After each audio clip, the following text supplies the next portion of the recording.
It's time for Twit This Week in Tech. We've got a doctor, a priest, and a lawyer on this show. Well, maybe not a doctor. Dan Morin is a doctor of colors, sixcolors.com. Father Robert Balaser, the digital Jesuit, and our attorney, Denise Howell. We have lots to talk about, including the Google Oracle SCOTUS decision. I think a big victory for tech. We'll also talk about Elon Musk's boring tunnel in Las Vegas. Turns out it actually is kind of boring. And Google I.O. Can you solve the puzzle? Break out your punch cards. It's all coming up next on Twit. Podcasts you love.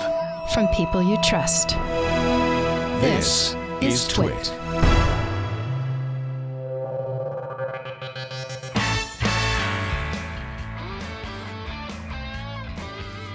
This is Twit This Week in Tech, episode 818, recorded Sunday, April 11th, 2021.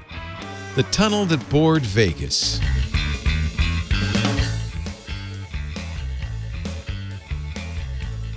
It's time for Twit This Week in Tech, the show where we cover the week's tech news with a lovely panel, which is rotating constantly.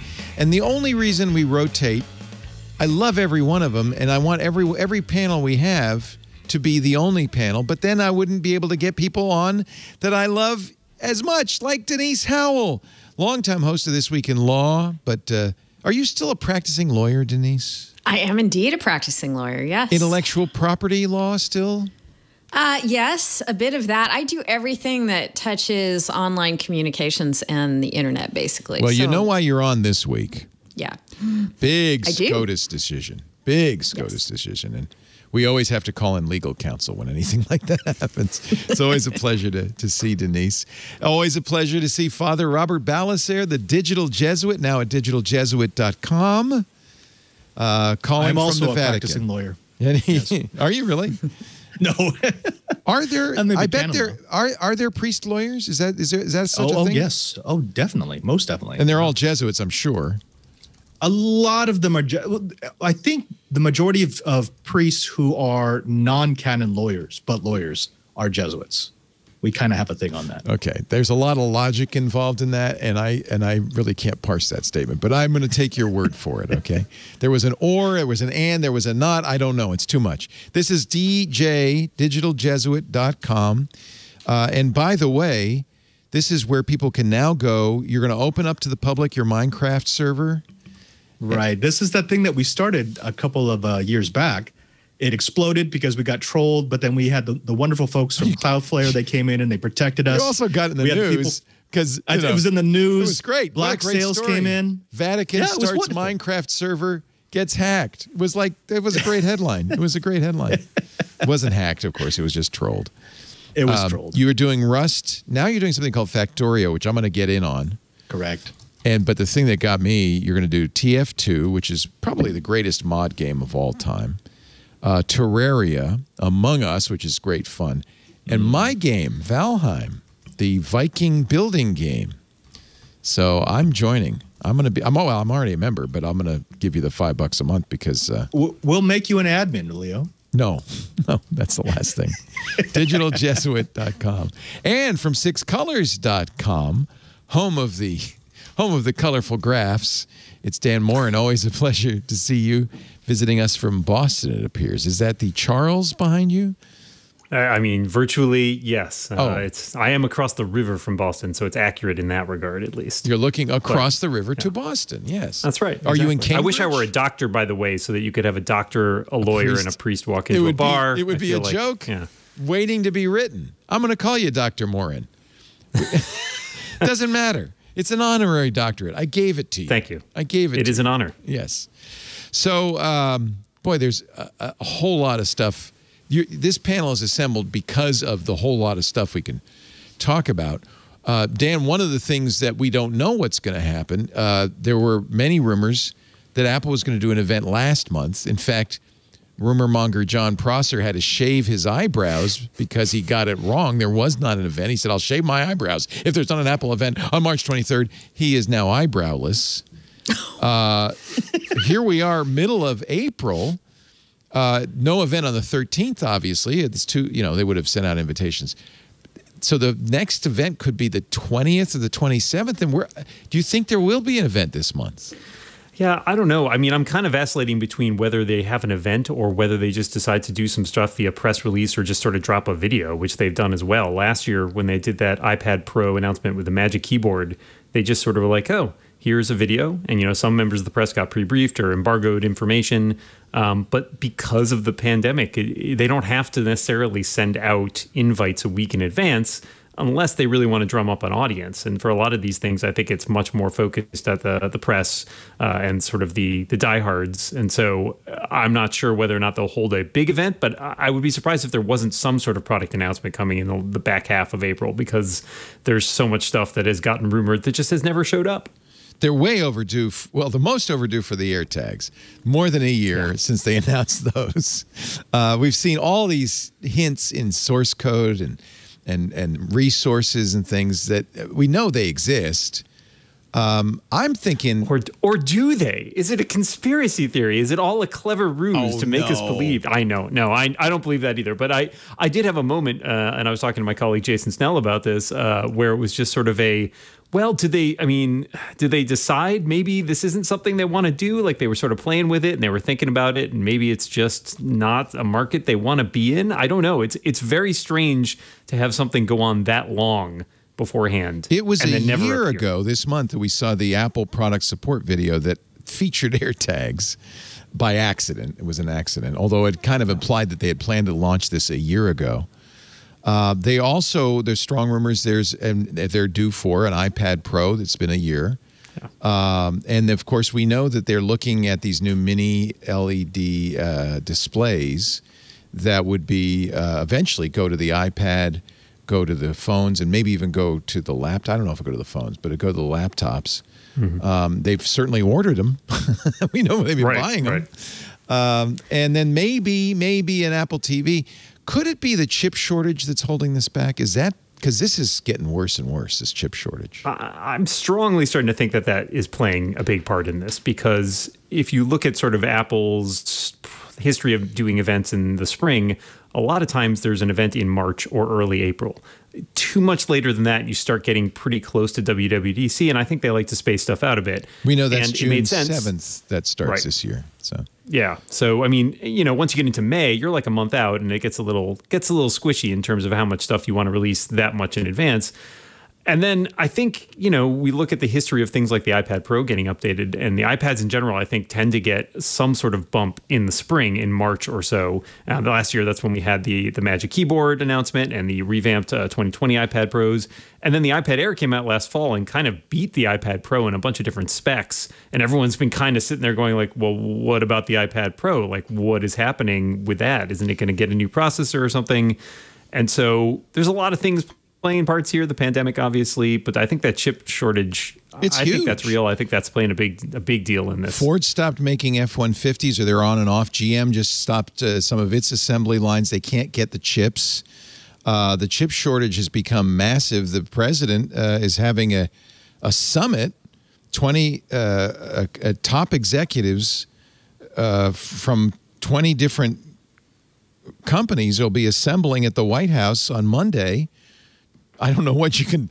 I mean, it's like we all agree. Yeah, if there's a chip shortage. There's a toilet paper shortage. Let's have a summit. What are you going to do? There's a shortage. Now, I mean, one of the things that insulates Apple, though, is that unlike a lot of the other big manufacturers, Ford, GM, etc., they don't run a lot of their assembly lines in just-in-time format. So most of the factories, they assume that they're going to be able to get the parts whenever they need the parts. A lot before they announce, even. Exactly. So Apple always has a huge lead time unless the pandemic struck right before when they were getting into components. TSMC says they're going to come to this shortage summit on Monday. They make the Apple chips, and Apple, to kind of the dismay of other companies, buys up pretty much all of the production. Which has helped them up to now, but at some point, you know, the pipeline runs low. I don't think it's merely COVID, though. I'm wondering if this also has to do with just massive increase in use. Internet service providers are now being told that new routers are 60 months off, more than a year off, because the router manufacturers, like Xilinx, can't get the chips to put in the routers. So this seems to me, this is a kind of a multi-pronged problem. You're right, Dan, about just in time. A lot of manufacturers just wait until they get the orders, then they order the chips. But if they're not there, that's it. But I think it's also just COVID and a huge ramp up in consumption.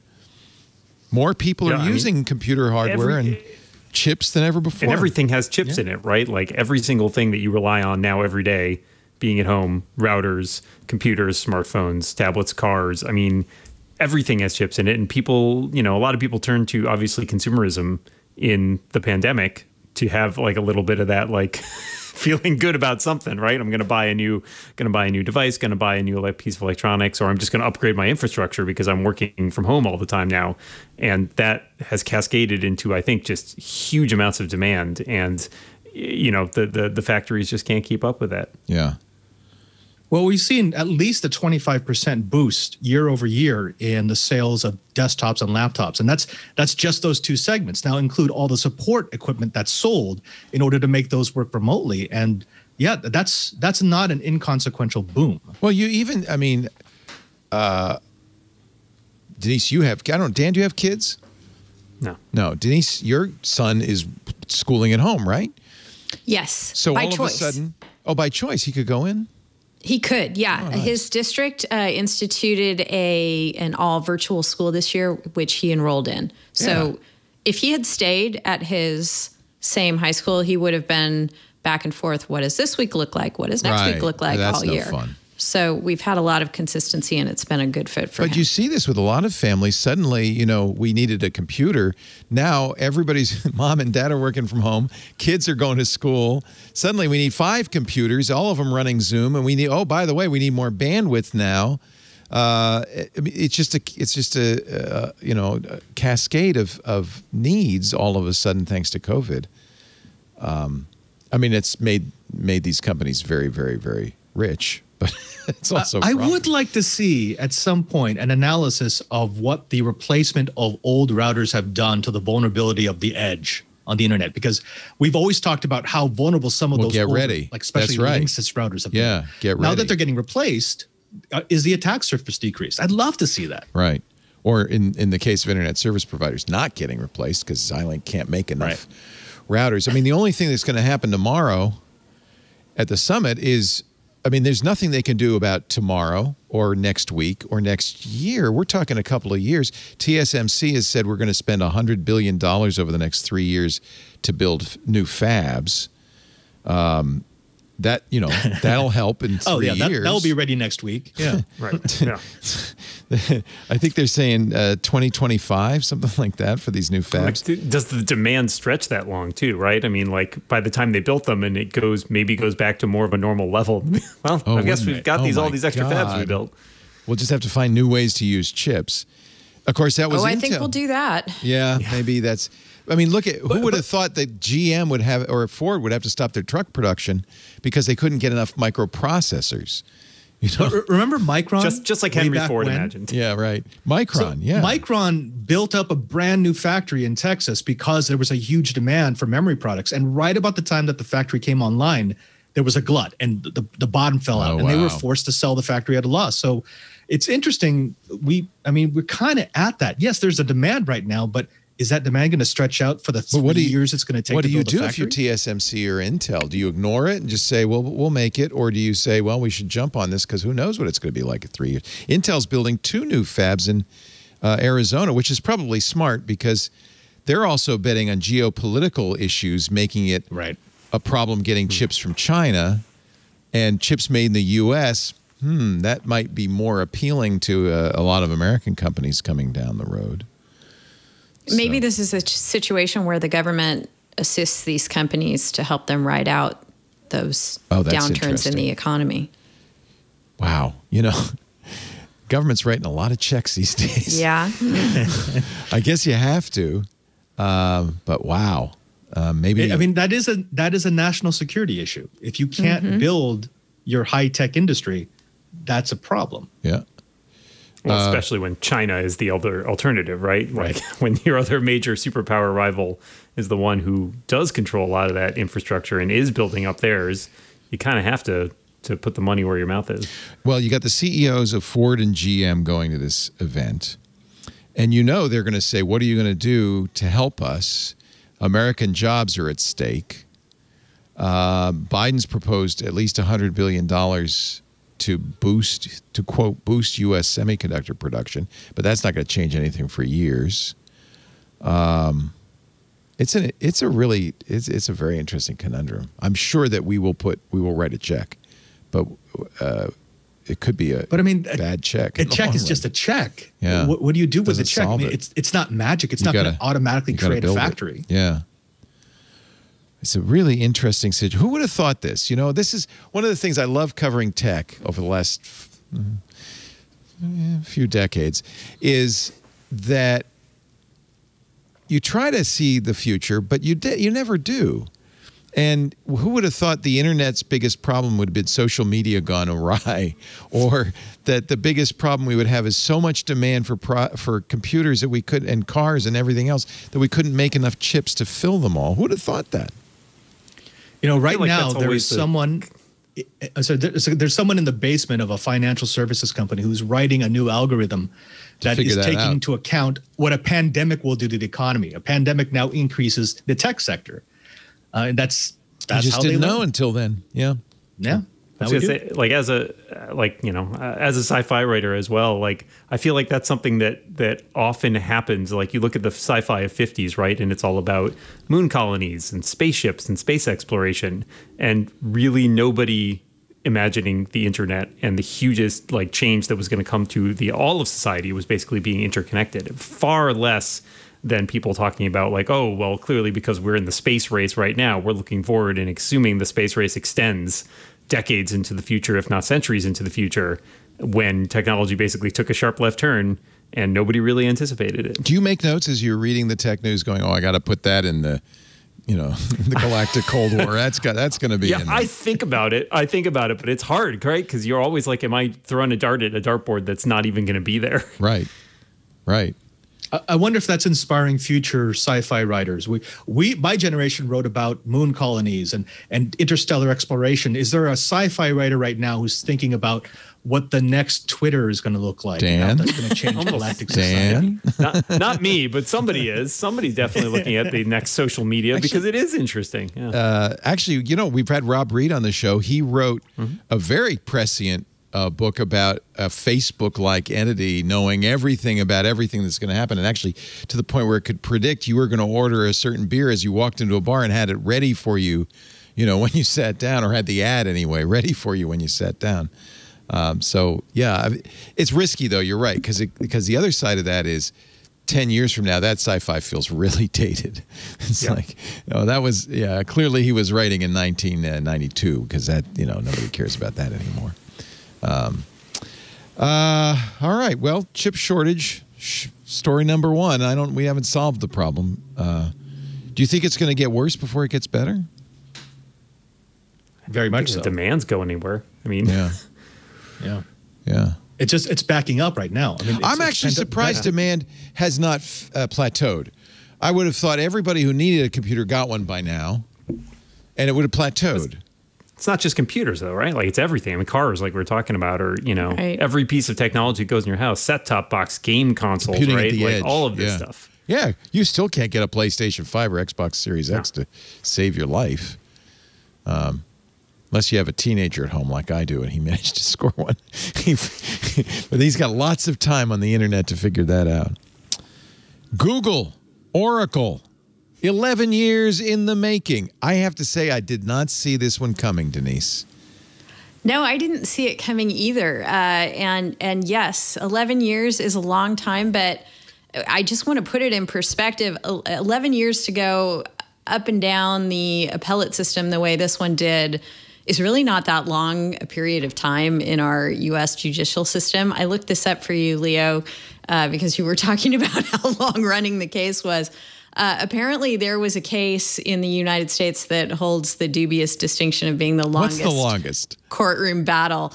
It involved an estate, and it went on for 57 years. Oh my goodness. That's like a lifetime. The plaintiff, it's maybe several lifetimes. Myra Clark Gaines was her name.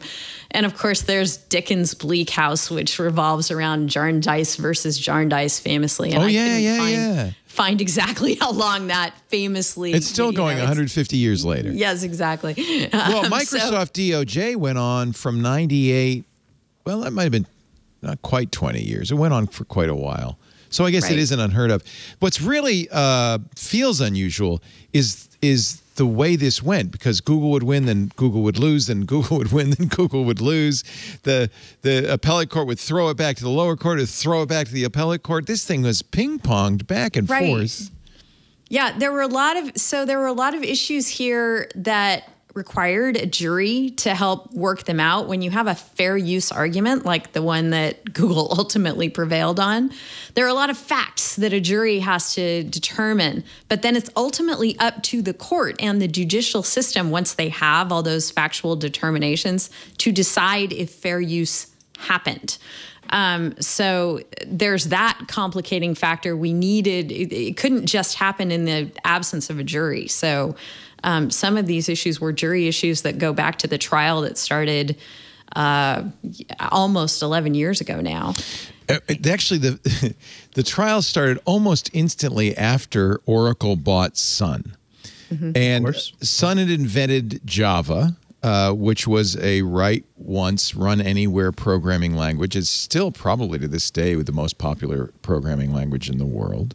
Certainly, it's right up there.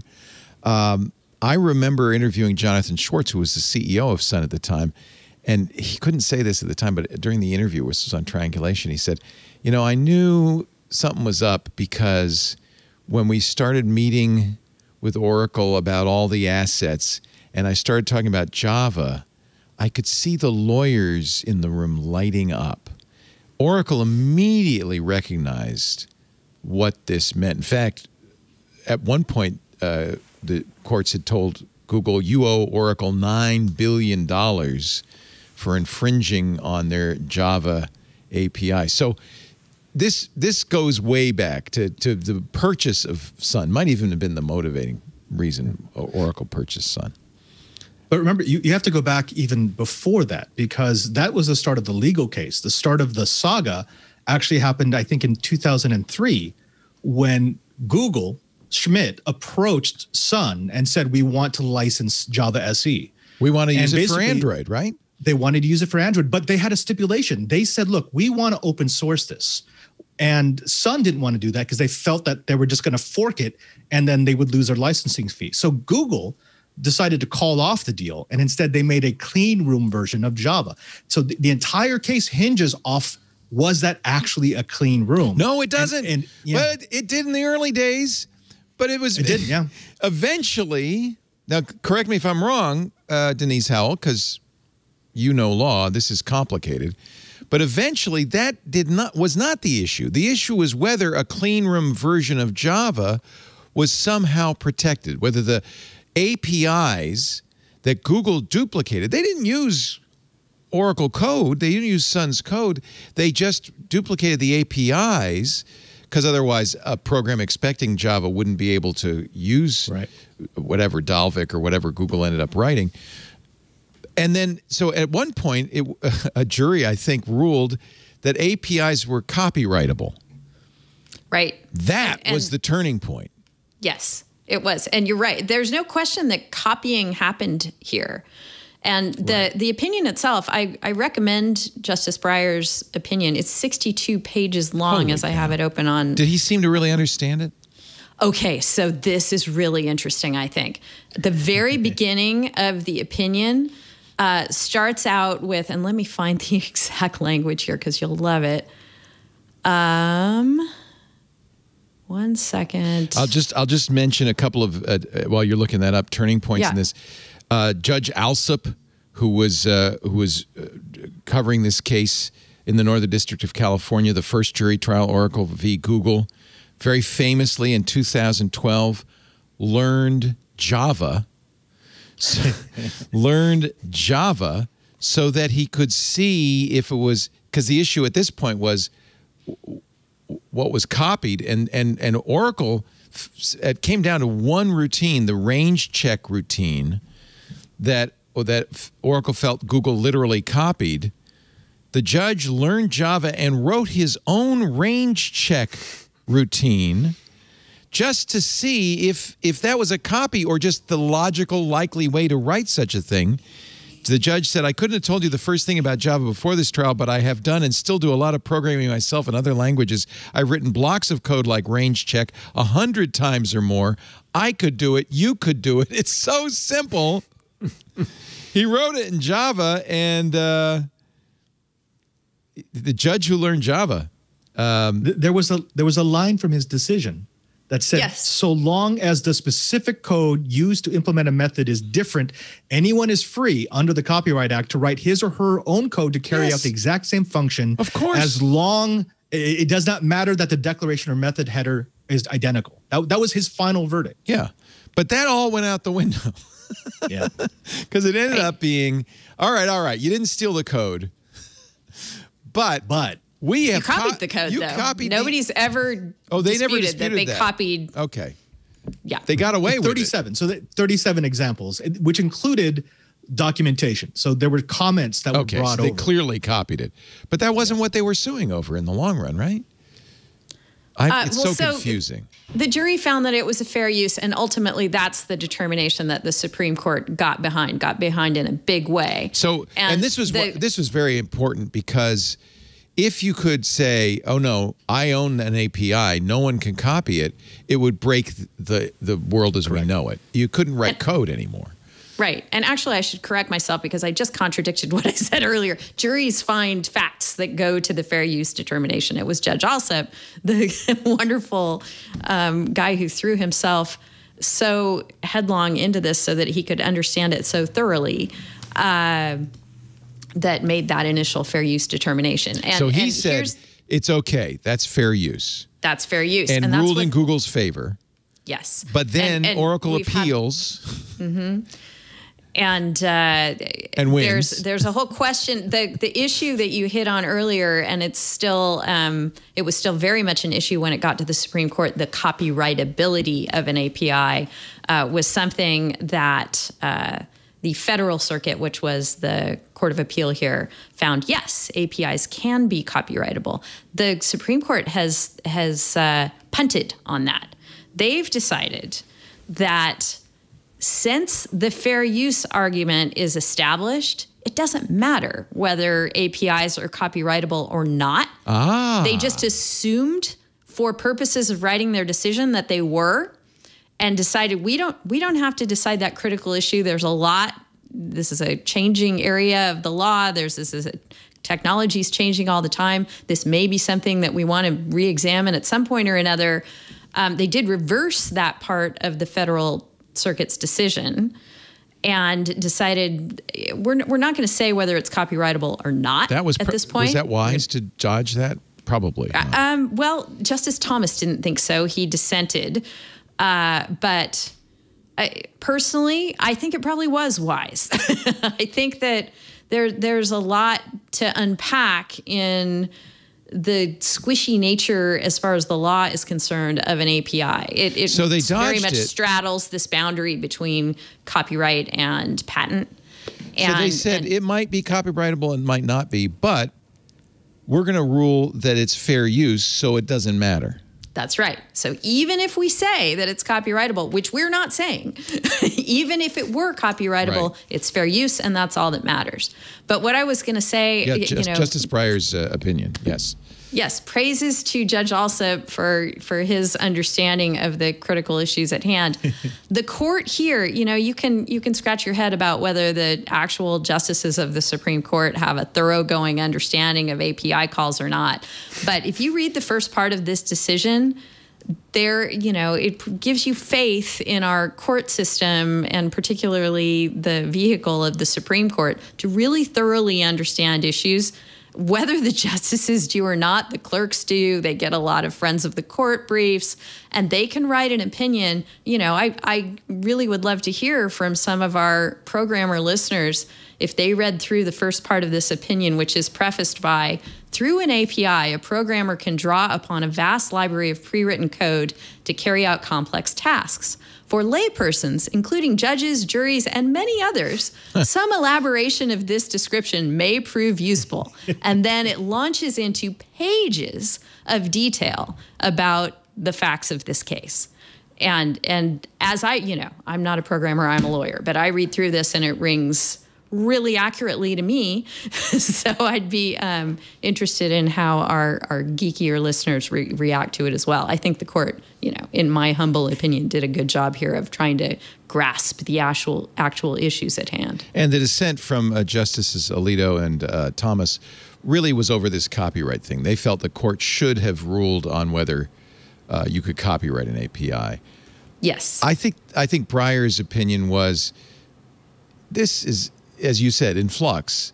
We should defer this as long as we can because this is a complicated thing and things are changing. We can rule on this part of it and dispose of this matter without making any assumption about copyright. Should it really be the legislative thing? Should it be Congress that decides, you think, on the very much so? copyright? I mean, that's where this confusion exists in the differences, the actual descriptions of what's patentable and what's copyrightable that come up to us from the legislature. Right. So if we're in a gray area here, I think the court wisely decided, it's not for us to make that call. And perhaps the legislature will want to do so, recognizing that we're in a gray area. Yeah. I agree with you Denise, that Breyer's description of an API is actually pretty adept. Mm-hmm. And I think he understood the issues involved with making an API unusable. Fair use is probably a good way to handle this until Congress does. Go ahead, Father Robert. Is this legal can kicking? I mean, since they haven't really decided that, it's going to come up again. At some point, someone's going to try to make a play for saying, you can't use my API without paying me. Well, I think the fair use determination heads that off, right? I mean, if somebody does what Google did here, again, they used a small part, less than 1%, I think, of the overall code that was at issue. So they, you go through the fair use factors. Did you use, the least amount that you could? And is it transformative? And really what this opinion gets to is, what are the goals of the Copyright Act and how are they supposed to serve innovation going forward? Are we consistent with with those goals in this decision? And the court lays out how they feel that, much like there's copying involved in the existence of a search engine, but we all need search engines and they serve a very practical and useful and innovative purpose for us.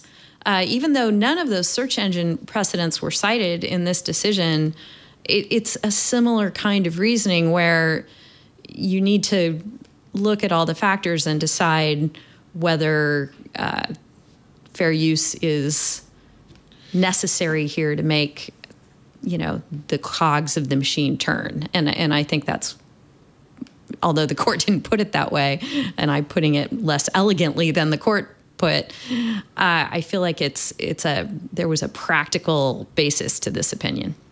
So at least in the usage that I understand of fair use, there are some tests for fair use. Ultimately, it's up to a court to decide. It's a defense, it's not a proactive thing. It's only a defense if somebody sues you. But there are some tests that are commonly used. Do those also apply to this? What did the justices talk about? Why this is fair use? Yeah, very much so. And what did they say? Why is this fair use? The amount of copying was a tiny bit compared to the actual work.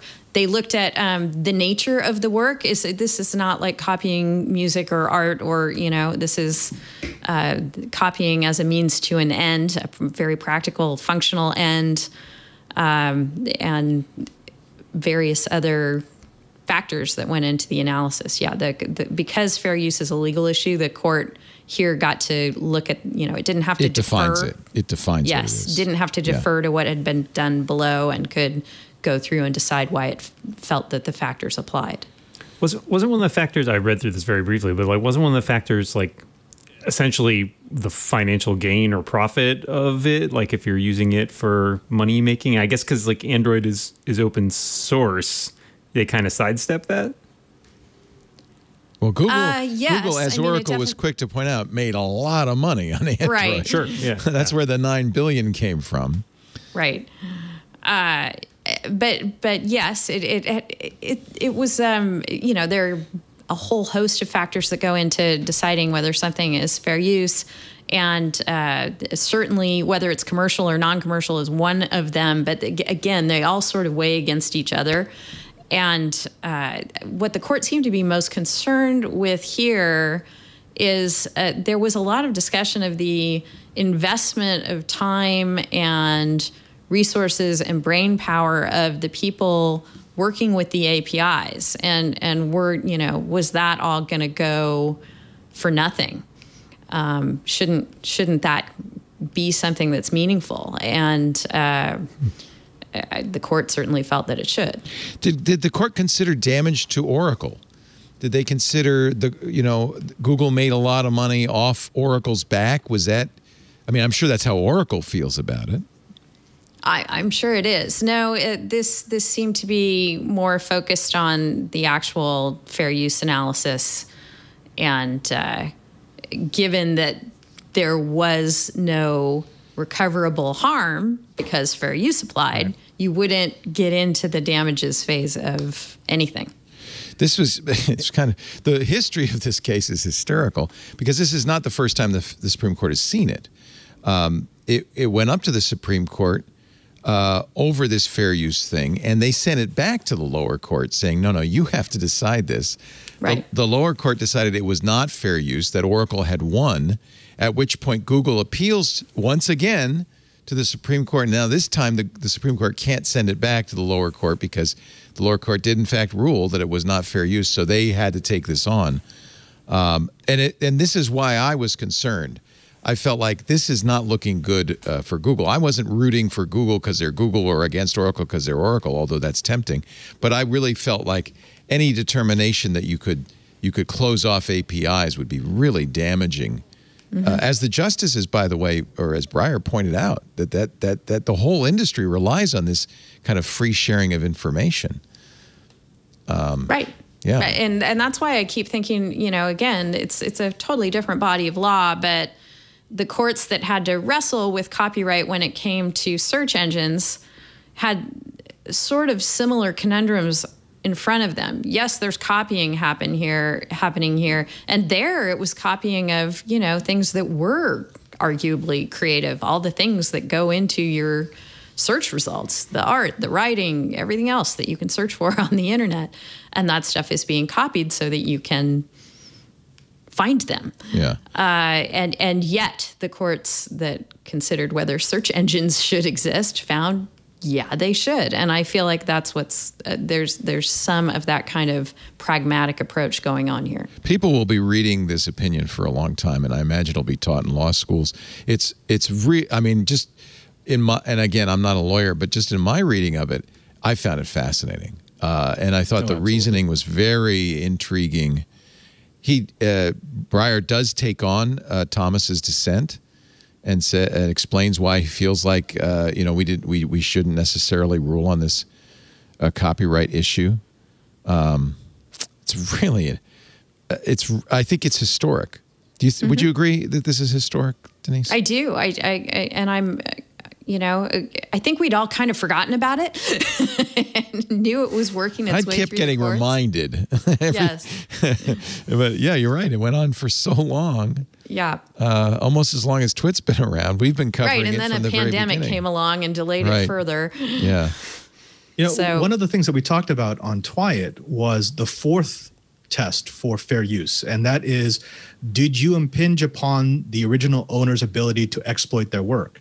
And as you said in the start, Leo, Java is the most used programming language in the world. So obviously it hasn't hurt them. No. It hasn't decreased the value of the thing that they own. So, I mean, I think that's, for me, looking down the decision, that's probably the most compelling part, which is if Google had come in and done this clean room copy of Java SE, and now no one was using Java from Oracle/Sun, then yes, you could claim that you've destroyed something that was of value, and therefore it's not fair use. But as it is right now, it's just increased the value of that material possession. In fact, Breyer addresses that saying, this is all about a version of Android that is so old, only about 7% of devices still run it. It's basically obsolete. So you can't claim that there was any commercial harm at this point. It's really fascinating. And they did, as you said, Denise, they did say those 4 tests are not the only tests. It's not limited to those tests. And the court felt very clearly that it was up to it to decide. It didn't have to. It was not bound by those 4 tests at all. Mm-hmm. So that's also will probably. Does this decision become important for fair use down the road? Incredibly important. Yeah. Yeah.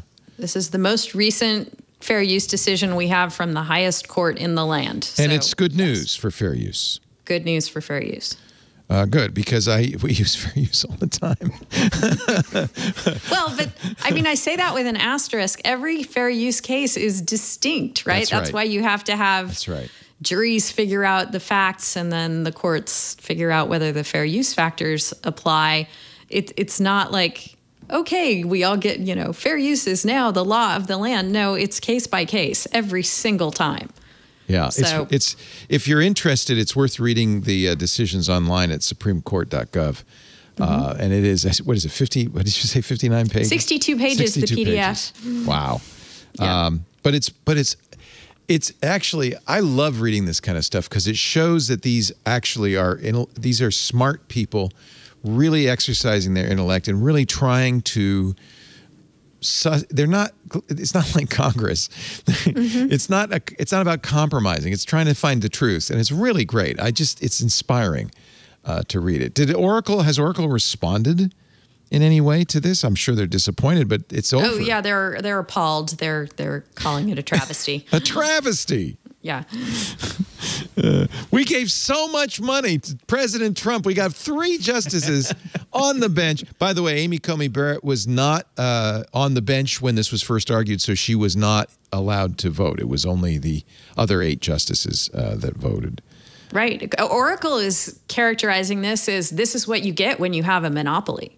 This is how Google's been able to drag this out for years and years and, just keep that bone in its teeth. And so it's really kind of trying to cast this politically as Google couldn't. We're the little guy, Oracle's saying. Oh, please. I hope you all appreciate Oracle saying that with the way they've conducted themselves over the last 3 decades is no, you don't get to do that. Sorry. They say Google stole Java. And this is why regulatory authorities around the world and in the United States are examining Google's business practices. So here's what's happening. Okay, we lost at the Supreme Court. You go get them, FTC. Go get them. Go get them. Go. Right. Wow. Yeah. Wow. It's a huge week. The Supreme Court actually did not stop with that. There were a number of other important decisions, but that was clearly the most important. I'm so glad you were here, Denise. It's still not completely clear, but I feel like the good guys won, and I don't mean Google. I mean the internet. Like I feel like it's a very well reasoned decision, but really I tend to. I should put all of my comments in the context of the fact that I am a fan of fair use and it being applied in proper circumstances, and I feel like it took 11 years for courts to, struggle through these complicated issues and decide these were proper circumstances. Yeah, fair use has always been tricky and difficult. Although I remember the EFF put out a bumper sticker, which I used to have, I don't know where it is, that says, fair use has a posse. Fair use has a posse. You remember. And the posse includes 8 justices on the United States Supreme Court. That's pretty good. Actually, we were able to take 2 off for the dissent. So 6. That's a majority. That counts. Yes. All right. And it's good to see that the court can function, with 8 justices. Yeah. Yeah. Well, in this case, and it will do even better with 13. Or 100. Why not? Why stop there? Let's have 2 justices for every state in the union. What do you think? Oh, no. What do you think? No, I'm kidding. I didn't say that. No. You didn't say that. Yeah, no. 6-2 majority is a good, solid majority. That's a good way to win. Although you win by 1 vote, it's just as good. I love Gizmodo's article. Elon Musk's, remember the Boring Company? You're in Vegas sometimes. Your family's in Vegas, right, Father Robert? My family's there, yeah. I remember the last time I was there, which was CES 2020. They had a big dig with a boring hole to bore this tunnel under Las Vegas. Gizmodo's review is out.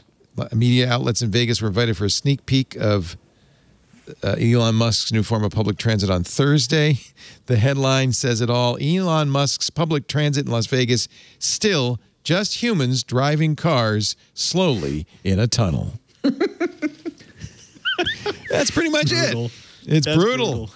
At least it's a Tesla, but cost him $52 million. The loop, it's 40 feet underground, 1.5 miles long.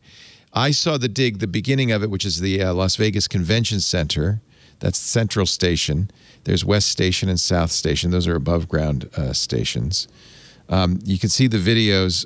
This is not like an artist's perspective or a cartoon. This is actually what it looks like. For those not watching, most expensive carnival ride. It's not even fun like a carnival ride. What are they going 20 miles an hour? That's just like what the. I thought there'd be at least like buses. These look like Model X's or Model Y's going on under there. I mean, it is the perfect track for autopilot, though. There's no way for it to get into an accident. No pedestrians, no fire hydrants. Never say never. Yeah, it's probably a way. Really. Top speed? I sympathize. These are big problems. They take time to solve. All right. Top speed, 35 miles an hour. That's faster than walking, right? Yeah, but when we were sold it, we were thinking, oh, we're going to be going in vacuum tubes at 600 miles an hour and go from San Francisco to Los Angeles in 30 minutes. They mentioned 16 passenger vehicles.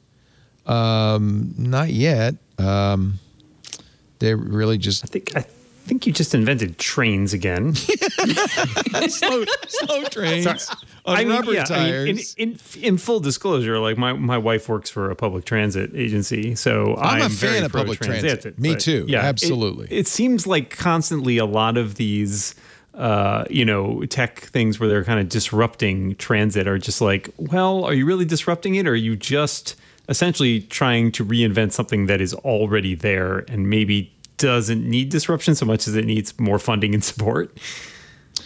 At full capacity, according to Mick Akers, 4,400 people per hour can be transported because there's 62 vehicles.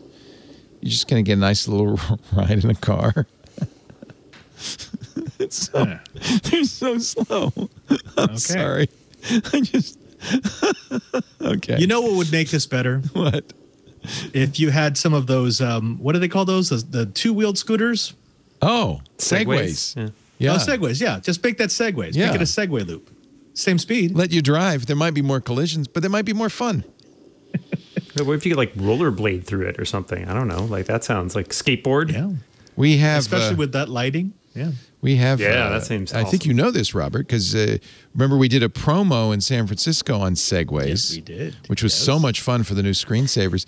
And then Lisa and I... who crashed. Lisa and I had so much fun. We bought 2 Segways. Pretty much stopped using it when we found our teenage boy jousting on the Segway with his friends. Denise is laughing because she knows. Yes, I have one of those.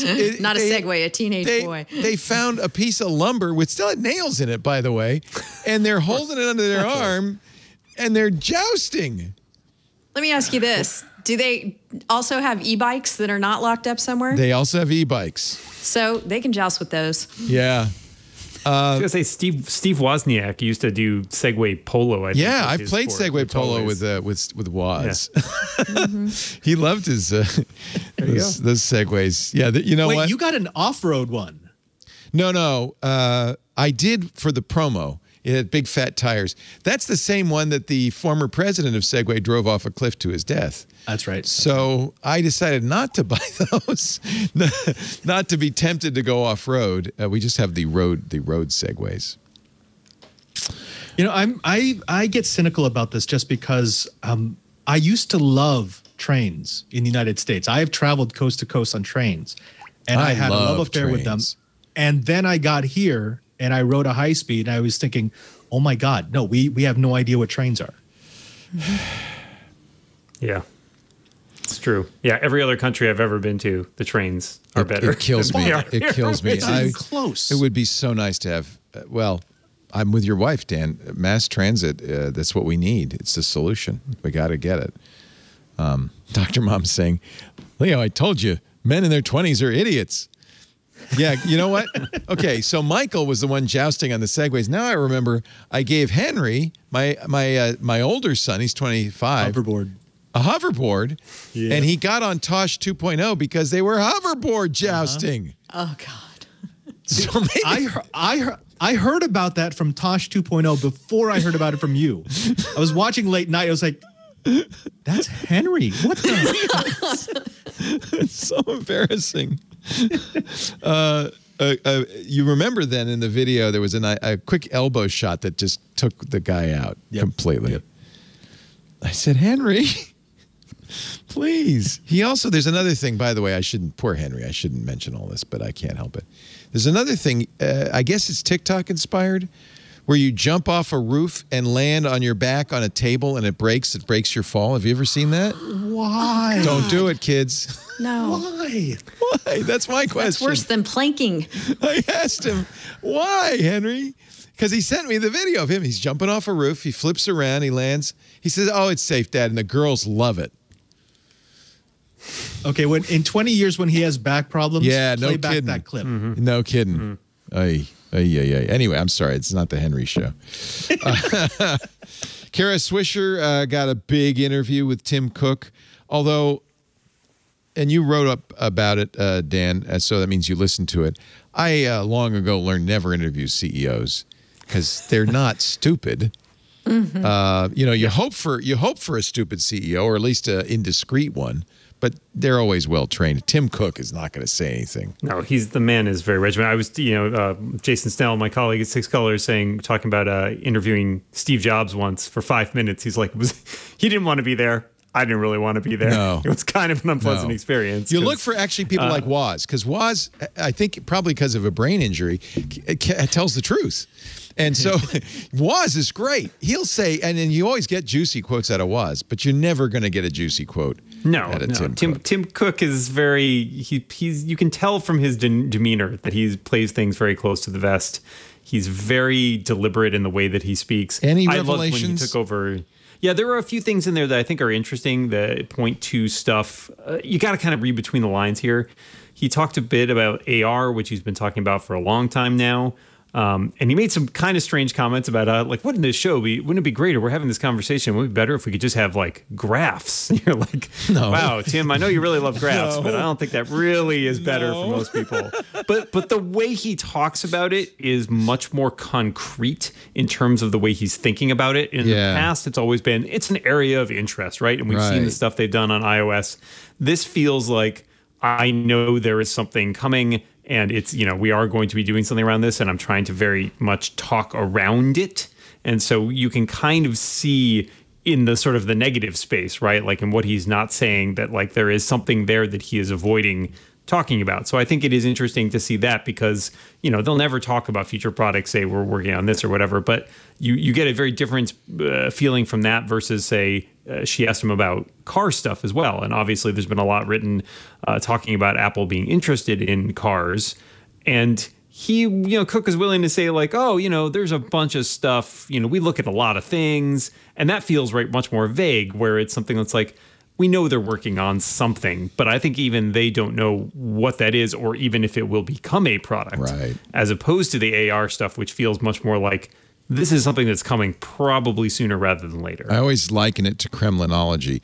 You can tell if you've been following it very closely. You can see the progress in what he said, what he's willing to say. So if you have a deep knowledge of it, you can kind of infer some stuff from it. So it sounds like we're getting closer to AR or some sort of mixed reality headset from Apple. That's what the rumors have been saying as well. Sure, right. And I think it's hard for him to avoid because he knows how much attention Apple gets, right? Like Bloomberg and all these other places writing, plus all the leakers, all this stuff. Like, it's hard to talk around that when there's so much information that's out there, even if you're missing huge swaths of it. Here's one thing Apple probably wishes we didn't know about, but this is always the risk with litigation. And Denise, you correct me if I'm wrong, but the opposition gets to depose your executives, and it gets to do discovery and see emails, and it's almost inevitable when you get these big fights that stuff is revealed that maybe a company wishes weren't revealed. Very famously in the Apple-Google battle, a lot of stuff came out. Well, Apple's in a battle with Epic right now over the App Store and over Epic Games and Fortnite. And, well, a little bit of a smoking gun here. A deposition of Eddie Q, Senior Vice President of Internet Software and Services. Q says in 2013, there were plans to make iMessages for Android where it would have had, quote, cross-compatibility with the iOS platform so that users of both platforms would have been able to exchange messages with one another seamlessly. Hallelujah.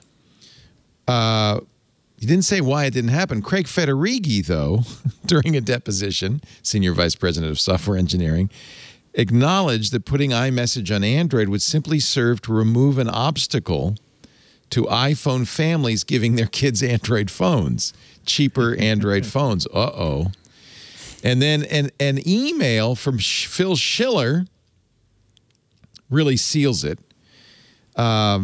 He said, the number one, quoting Phil Schiller's email, the number one most difficult reason to leave the Apple universe is iMessage. The number one thing we have to lock people in other words.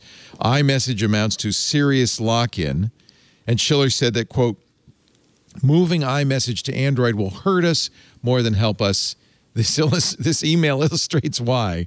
So, all right, we thought it. We knew it. It's not a big surprise, but now we know there's a real reason. It's their product. I mean, why would they do that? Why would they make a feature that works interoperably with their biggest competitor? I find this story like a little bit of... Well, they put iTunes on Windows. Yeah, but it's a little dog bites man. I mean, moving iTunes to Windows was nice because it let them expand their iPod sales. Steve Jobs fought it tooth and nail.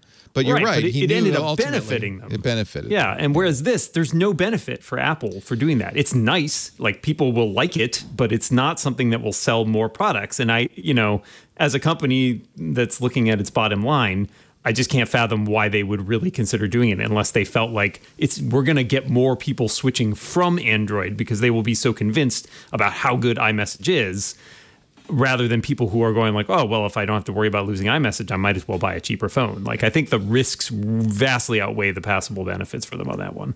Now, I agree with you in that it makes business sense for them not to do that. Any other company, absolutely. But for me, the issue is that Apple has always said that these measures are more about curating the experience than anything else. And now that you've got emails from the executives saying basically, yeah, we could do it, but we'd rather them stay on iPhone, that doesn't strike the right chord. That's not the Apple that they're trying to portray. That's the Apple as just another business. It's the truth. Right.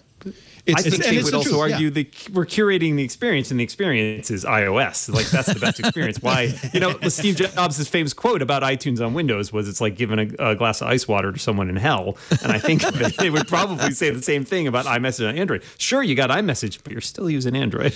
It's germane, though, to the Epic trial, though, because don't forget, there is no way to use a different messenger on iOS as your default. You can't.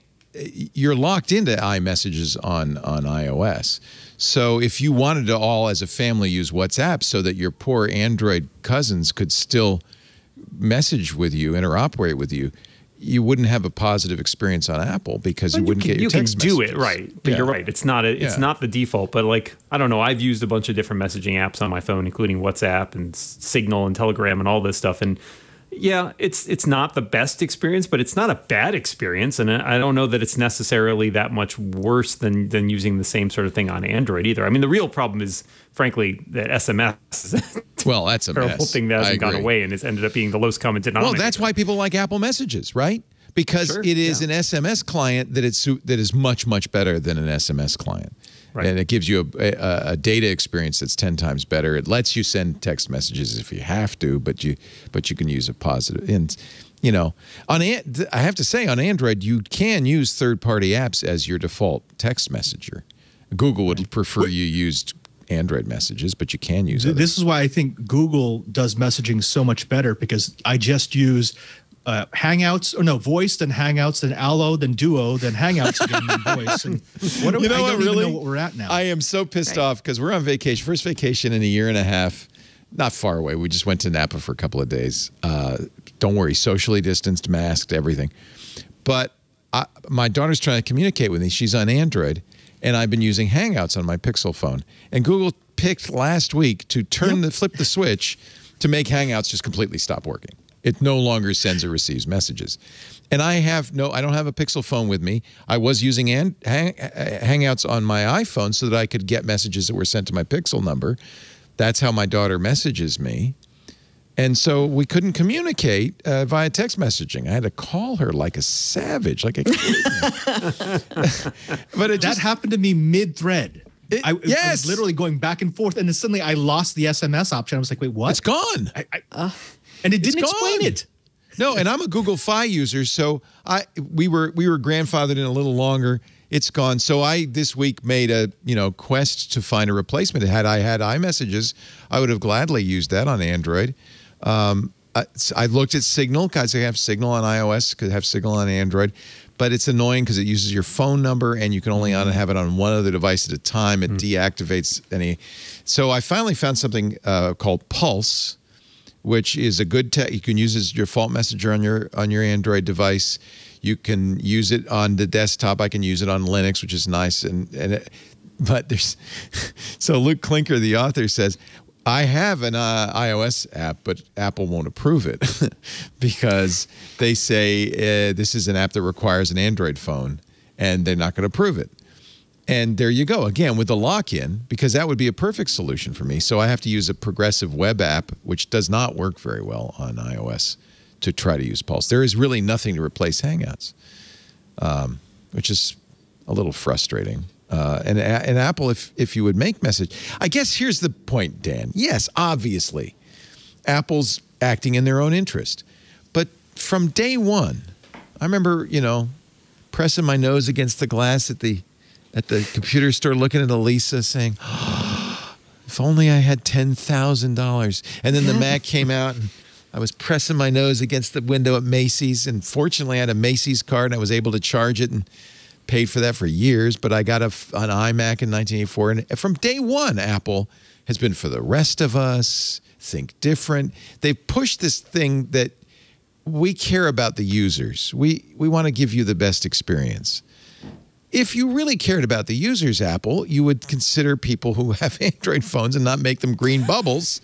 But the truth is that the big issue, though, right? The green bubble? Is that really all it is? Yeah. A color thing? The badge of shame. It's part of it. It's part of it. I mean, it's part of it, right? Like there are certainly additional features that you get in iMessage when you talk between iOS or Apple devices. I think your point is well taken, Leo, but I think the challenge there is like, do they have to care about everybody who are not their customers? I mean, I understand the scales have fallen from my eyes. I thought Apple was I thought Apple loved me as much as I loved them, and now I know they're just another gosh darn for-profit company. So I have to look up who Apple's lawyers are in this case with Epic. I haven't done that yet, but it's probably Dan Boyes. I don't know. No, that would be David Boyes. David Boyes. That would be like up at a Supreme Court level, right? Yeah. We're down here slogging away in the trial court taking depositions. And what happens when that happens is the lead lawyer on the case hardly ever wants to sit in on a deposition. It's just not a good use of their time. Boring. The junior lawyers are trained. Gibson, Dunn, and Crutcher. It's Gibson Dunn. Okay. So great big huge multinational Epic is represented by law firm. Cravath, Swain, and Moore. The same huge multinational law firm. So what happens is the partners at these law firms charge, I mean, it's upwards of $1,000 an hour. It could be pushing $2,000 an hour these days. God. I haven't researched it lately, but it's definitely $1,000 plus an hour at those two firms. So just from a cost efficiency standpoint, you don't want the lead lawyer in there. And what winds up happening is someone who's not necessarily that seasoned might be sitting in on a deposition, and the witness has been prepped, and the lawyer is just there to sort of like listen for questions and object when they should object. But mostly it's a fishing expedition by the party taking the deposition. And this shouldn't have happened. He shouldn't have been able to give those answers because Apple's attorney should have said. Apple's attorney should have interceded, but I'm guessing that the lead lawyer was far from that room. Some intern was in there. Yeah. Well, they got the emails too. So yeah. Is that going to hurt him though? You think? Is that evidence of a monopolistic practice? Well, I think there's much more that goes into that analysis. You know, your market share really is huge, and does Apple Apple have says a monopoly on messaging? I don't think Look, so. you could buy an Android phone. It's not huge. We don't even have half the market. Right, and messaging is not the main issue in the Epic case. It's the App Store. But they do want to lock you in. Yeah, they do want to lock you in. But who wouldn't? What company wouldn't, given the option, right? If they can keep their people, and, keep their customers and prevent them going elsewhere. I'm just a fool. I thought these companies liked me. Just now, personally, anecdotally, I can tell you as a family who uses iPhones, the much bigger lock-in for me is Find My iPhone. You know, you can find everybody where they are. You have that on Android too, though. You just don't know it. Yeah. Right. Actually, Dan, you had an interesting story. Find My is, I guess, not going to be restricted to Apple anymore. Oh, did he lock up? Dan has no comment. He's been advised by his lawyer not to say it. Someone has used Find My Dan. And, Find My Dan. Leo, I was just wondering, one of the ways that Apple is defending its practices right now is to say that they can charge developers 30% because all that money goes into maintaining the App Store, and they don't get a lot of money from the far majority of the apps that are hosted on the App Store. No, just 30%. Does that remind you of a business model of an industry from, say, the 90s that exploded for doing that exact sort of reasoning? And that's basically the music industry. The same idea that we charge so much money because most of the acts we take in don't make money, and so therefore this is really the fair thing to do. Even worse than that, it doesn't work. We don't want to sell singles because most albums only have a couple of good songs on it. So you'll never buy the album if we just sold you the good songs. So, and that really broke down. And you know who broke that down? Steve Jobs, who said, no, you're going to sell 99-cent singles and like it. And that destroyed the album. I understand the arguments that this is good business, but the problem is if you're burning through all that goodwill, the first time someone comes in to disrupt your market like Jobs did, then it's gone. It gets destroyed almost immediately, and there's no way to hold on to it except to start suing people. Yeah. I've used Find My Dan Morin, and we found him. Thank God. I was getting worried. So Apple even though AirTags is not out, maybe this is their response. Oh, we never meant to make AirTags. We'll just let everybody else make it. They're allowing third parties to use the Find My network now. That's a big deal. Right. And they've clearly partnered with a few of these companies to sort of get them in the front door because there's a handful of things that are right out of the gate. I think one from Belkin. I think some of the e-bikes was Van Moof, I think, which have this sort of Find My e-bike. That would be good. Yeah. Yeah. I mean, and so they're building a whole framework for it. And I think this is a clever move because it does raise the question of, well, does Apple want to play in the AirTag space, or do they just decide, you know what, this isn't a thing that we need to build a product for, but we can leverage third parties who want to use essentially this entirely huge network of Apple devices that can be used to find things. And then it also doesn't hurt them in terms of this whole ongoing antitrust stuff. It makes them look good, right? It's good PR. It's them saying, we want to work with all these other people. One of the companies that's been bitching about Apple, especially about Find My, is Tile. because they say Apple, you know, presuming that Apple's going to release AirTags, Apple will have an undeniable advantage. Is Tile part of this third party?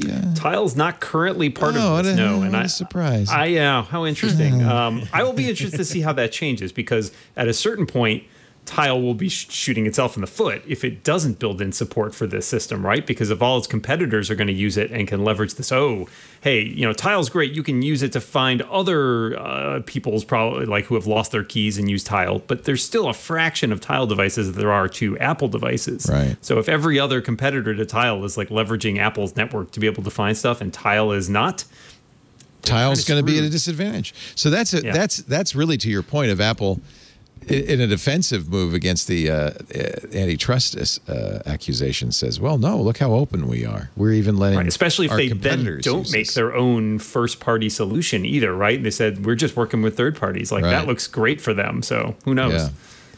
Apple dropped its commission fee for smaller apps, right? They did. It's less 15% if you make less than $1 million. By the way, Google has now done the same thing. Also for companies that make less than $1 million, which tells you something that not like the vast bulk of revenue Apple and Google make in the App Store is on companies that make more than $1 million. Right. But Apple, one of the arguments against Epic is that the vast majority of apps are free and thus pay Apple nothing. Yeah. So which it's is a good it's point. A small percentage of the total ecosystem that's actually making. Although, I would point out that in fact Epic's Fortnite is free, and Epic hates it that the billions of dollars in revenue they make, they have to give 30% cut to Apple on you know, costumes and dance moves and all the other stuff. I mean, this is the problem. This actually is a big problem that Apple is facing in the game segment. Is free to play games are free to download, not free to play in the long run. You end up spending a lot of money on those games, as everybody knows. Apple's actually responded to that. This week, they almost doubled the arcade games to 180 games. Many of them classics that were not free to play, or they were free to play, but they had a lot of additional downloadable content. And it really reminds you how nice it is to play a game that doesn't beg you for money every 5 minutes. There's some good stuff on the new Apple Arcade. But how will I get the most recent dance moves or the newest hat when I'm playing an arcade game? Have to invent them yourself. I think you just go to TikTok. Yes. Oh, yes. Oh, yes. Oh, yes. The biggest Apple story that will probably stay the biggest story for some time to come. Well, Apple Epic's pretty big. But Apple's new privacy policy, 14.5, is due, according to Tim Cook, any day now. Right? What did he say? He said in the next couple of weeks? Few weeks. So everyone was kind of wondering if it was pegged to some sort of product hardware release, but it's unclear now. A new iPad would sometime in the next be a logical time to release 14.5. Indeed it would. 14.5, which will be new iPad OS, new iOS, and new TV OS, will now officially require apps to ask the user to track them when you install the app for targeted advertising purposes. This is that new app tracking transparency. And this is Wall Street Journal is joining. I noticed the Wall Street Journal, which hates Apple and Google because, well, they're a newspaper, and Apple and Google are the future. But they keep ragging on Apple about this, and now there's a series of articles in the Wall Street Journal about how even small businesses are going to be destroyed by this, which frankly is bull hockey. No small business cares about tracking users so that it can be more effective in their ad campaigns. Apple is going to flip this switch. Facebook is the real company that's going to hate it. They're the ones who took out the full page ad in the Wall Street Journal. Right, and they're using small businesses kind of as a stalking horse to say, these are, it's not us. It's not Facebook. It's not us. We'll be fine. It's the small businesses. It's a little guy. Well, what it is small businesses who buy ads on Facebook and use Facebook's knowledge about you to buy ads aimed at you. I don't honestly have a big problem with ad tracking. I have much more problem with the ads taking over pages and slowing down downloads and being security hazards. Frankly, an ad that is about something I'm interested in, to me, is preferable. But there's also the argument here, and I don't quite understand the logic in some ways of the pushback on the small businesses, because your argument there is like, all right, small businesses will get in trouble. So what should we do? We should leave things the way they are right now, and your data privacy doesn't matter. Like, is that the alternative? Is your pitching is everything's fine? Because clearly, there is a strong argument for data privacy. I'm going to be the contrarian and say, okay, look, I understand privacy and everybody deserves to choose. But, I mean, I'm sick and tired of clicking the button accepting cookies on every goddamn website I go to. That's not improving anybody's experience in any appreciable way. The paranoia over tracking is way out of control, I think. And I think ads that are tailored to your interests is not a bad thing. I'll let you explain to me, Dan, how horrible is ad tracking? Why should I be so concerned? It's just the worst. I think the key thing to remember here is tracking and personalization isn't going away. What's actually changing is just how granular it gets. And if you want the ads that are specifically targeted to you, Leo Laporte, like what does Leo want? Then you might be losing out here a little bit. That said, all Apple's doing is putting up a box that says, "Are you okay?" You get the choice. Yeah, choice is good. You're right. You're right. They're not banning it. They're just making let you know it's there. It's estimated that about 70 to 80% of Apple users, when posed with this question, will say, "Oh, absolutely, no tracking. Turn it off." Sure. That's what everybody's afraid of.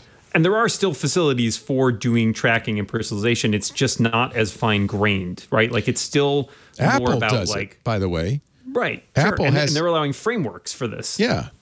Apple does a lot of ad tracking. Yeah, but I mean, what they do is find ways to anonymize it, or they're doing something very similar to Google Flock, which is they're segmenting you. They're putting you in a segment. Right, and even Google realizes this ship is sailing, right? That's the reason they came out with that whole announcement that we're changing the way we do this. Is Flock okay? Over. I think there's still some concerns about it. I don't know all the fine details of it, and I've seen some people be critical of it, but I think honestly, it's probably still a lot better than what we have now. I'm not convinced that it's, fixes all the potential problems with data privacy. And certainly a lot of their stuff is first party and nobody knows more about you than Google, I would argue, even Facebook. Yeah. So I think it's an improvement, but it's not a cure-all. And just to complete that circle, not to make references to hypothetical works of fiction, but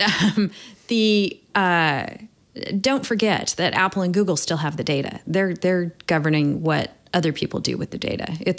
We also have to wonder and worry and hand-wring about how much we trust Apple and Google and the rest of these big companies who are also, by the way, working on AI. So, what does AI eat? Data. I mean, look. I'm 100% against tracking, 100%, and I'm convinced of not the evils of tracking, but the evils of the way that tracking data has been used. How is it?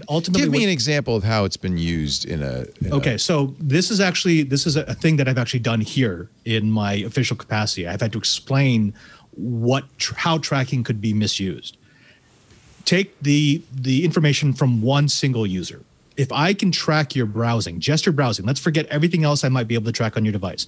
I can find the sites that you go to. I can find the items that you've been looking at. I can find the services that you use. From that profile, even if I don't know who you are, I can come within a couple of points of accuracy of knowing what your political leanings are, what your demographic stats are, how much you earn per year, what your education is. And I can custom tailor a way to convince you to be angry at something. Right. That was the whole Cambridge Analytica thing, which, by the way, as it turned out, was completely ineffective and was a scam, not on us, but on the people who paid Cambridge Analytica for the data. That's right. Now, but the fact that they couldn't do it properly doesn't mean that it can't be done. I mean, we've done it in very small batches. There is something there that if you don't take care can be horribly misused. Well, okay, so who has the data? Not the advertiser in this case. The advertiser goes to Facebook or Google and says, I want to buy a political ad with these demographic information. They don't get information about who that person is. They just know that their ad's going to go to those people, right? But Facebook and Google know that. Correct. Okay. So are you worried actually, that Facebook and Google are going to do, what are they going to do with that besides selling ads against it?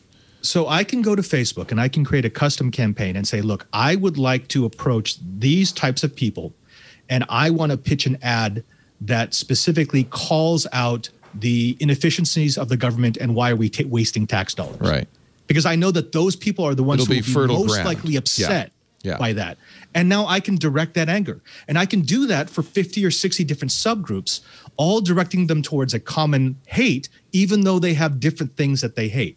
So is it anti-democratic? It can be.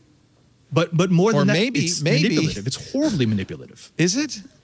I mean, it's just it's just telling something people they want to hear. That happens all the time. I mean, and Facebook, you got to keep in mind too, is like that's works for them, right? Because their whole thing is engagement. They want more people on their site. They want more eyeballs. They want more clicks. That all drives those ads, right? It's sort of a circular, monster eating itself, like where it's like, oh, the more you come here and the more you get angry, which means the more you come here, the more you'll see those ads that will make you angry, that will keep you coming back. Right. And as a democracy, do we want people getting their information and making their political decisions based on advertising? Yeah. Rather than I don't want policy to be decided by outrage. Journalistically investigated. That's up to people stories. to make that decision. I think that. Would you like to ban political advertising? Is that what you're proposing? Certainly have controls on it. No. Yeah, controls are not a bad thing. Controls in what degree? That you can't advertise to somebody who might be interested in your message? If I could say, look, I want people who are in favor of gun control, I'd like to buy ads for those people, you would ban that? I don't know that I would ban that specifically, but I think there have to be ways in terms of things being conducted in a fair and reasonable manner. And it doesn't necessarily come down to targeting just what people want to hear, but also I think, as the father was pointing out, like, what is the message that you're actually selling? It's one thing to be saying, I'm in gun control, or I'm in favor of the Second Amendment, but if you're twisting things specifically to appeal to people, which obviously is what politics does to a certain amount, I think there are ways to sort of combat that, especially when it comes to disinformation. Right. I mean, I think it's exactly right that Apple can offer you a choice. I don't have a problem with that at all. Yeah. I think we should have a choice in all of these regards. If somebody doesn't want to be tracked, they should be able to say, I don't want to be tracked. But which, by the way, right now is difficult. But I also worry very much about the knee-jerk reaction, this pro-privacy knee-jerk reaction, like, well, it's all bad, because it's all the harms I've been told are speculative kind of, well, it might, but none of them are actually active. And the thing that people bring up a lot, Cambridge Analytica, turned out they didn't have any of those capabilities. It was snake oil. Do you wait until the harm has happened, though? Is that the question? Well, isn't that what you normally do? Isn't that, I mean, Denise, you're an attorney. Isn't it better to wait for the harm to happen before you patch security vulnerabilities until they've been exploited? I don't know. I mean, yeah, I think the harm has happened. We've got U.S. government agencies confirming that the United States electorate has been manipulated in a couple of different presidential elections now. This matters. And do we want to wait for more harm to happen? I don't think so. I think we're dealing with something quantitatively different than the way political advertising was done in the past. Yeah, because they've gotten very good at it. Yeah. Well, let's not forget there was an armed insurrection. Let's not forget there was an armed insurrection a couple months ago that was in part stoked by these kinds of things. In part. Can't blame it, but it didn't help, and it certainly was used, like the indication seemed to be it was ad tracking equals January 6th? No, but there is a slippery slope there as well, too. I mean, I don't disagree with you, Leo, that there's probably an overcompensation, and I would say in large part that's because the controls have been so lax. I think the pendulum has swung back so far in the other direction because there was basically nothing. It was the Wild West. I think we can agree, and any sensible person can agree, that it should be up to any individual to the degree to which they are tracked. So if somebody really, wants to protect their privacy, there should be means and ways to do that. But I also worry that privacy advocates are going, and I can see it happening, are preventing a lot of useful technologies from developing, because the companies developing them saying, well, we'll get hit on privacy on this one, things like face recognition. And I think it should be a choice. I agree. I don't think that the choice should be made for all of us that these technologies shall not happen. because they might impinge on privacy. That bothers me. Isn't it kind of sad that if you pop up a message to people on their iPhones, hey, if you want to, do you want to be tracked? Most are going to say no. Most say and right no. now they don't have that kind of meaningful choice at all. But on the other hand, most say no, but not because they really understand what the issues are. Most people say, I don't want targeted advertising. But honestly, I think you do want to be honest, I think you do want targeted advertising. One thing if I start doing diaper ads on Twit, it happened when we started doing Manscaped ads. People said, I don't want to hear about below the belt grooming. Well, you want targeted ads. But Leo, this panel and this audience are not the target for this discussion, because most of us can make an informed decision about whether or not we care about tracking. That's true. The vast majority of the world, all of the people that I educate here, they have no idea that this is even a thing. Yeah. So they don't even know. They can't. So this this is what terrifies Facebook and Google, is Apple's going to let them know. And these privacy labels, even worse, right? No. I like what Apple's doing to try and mollify the advertisers and say, hey, we're going to give you some tools. You can see, what sort of positive reaction you've gotten to your ad without having to know exactly what user did what. Right. That seems useful. Yeah. Yeah, and I don't think the sky's going to fall as a result of this either. No. I mean, I think there's been a lot of things that people sort of have, treated like it's apocalyptic. And I'm not sure that this is going to necessarily put anybody out of business. I think it's going to change the way that ads are used. But I also wonder if this is sort of the flip side too, is like, I think Father made a great point about like, it's not necessarily for us. Because like, when was the last time you actually clicked on an ad? Like, I have a lot of cases where I have them off, right? I have ad blockers or something. When's the last time it's so not for us that not only do I, every time I get those cookie policy things, I don't just click OK. I go in and customize them. So I love ads. I love them because I fuzz all of my my tracking information. You get the weirdest ads ever. Yeah. Yep. So I get ads in Japanese and in Spanish, and for eateries I would never. Isn't that more annoying than seeing an ad for something you'd actually be interested in, though? No, because I'm a bit of an and I enjoy it. Okay. The truth comes out. Father Robert, did you solve the Google I.O. puzzle? No. I didn't find out about that till today. I've been focusing on religious stuff. Oh, that darn religious stuff. I know, right? So this is one of the things Google, last week Mike Elgin said something I thought was actually, once he said it, a light bulb went off. He said, Sundar Pichai is the worst CEO in Silicon Valley. That Google has been mismanaged ever since Larry Page and Sergey Brin left, ever since Eric Schmidt left. And I find it hard to deny that. But there are some things that Google spirit still comes through. And I really like the puzzles that they do. Now, the puzzle's over, I guess, because everybody knows Google I.O. is going to be online May 18th through 20th. But last week, it was a fun puzzle using, here it is. You can still go to the puzzle. It uses punch cards. Oh, I love punch cards. I know.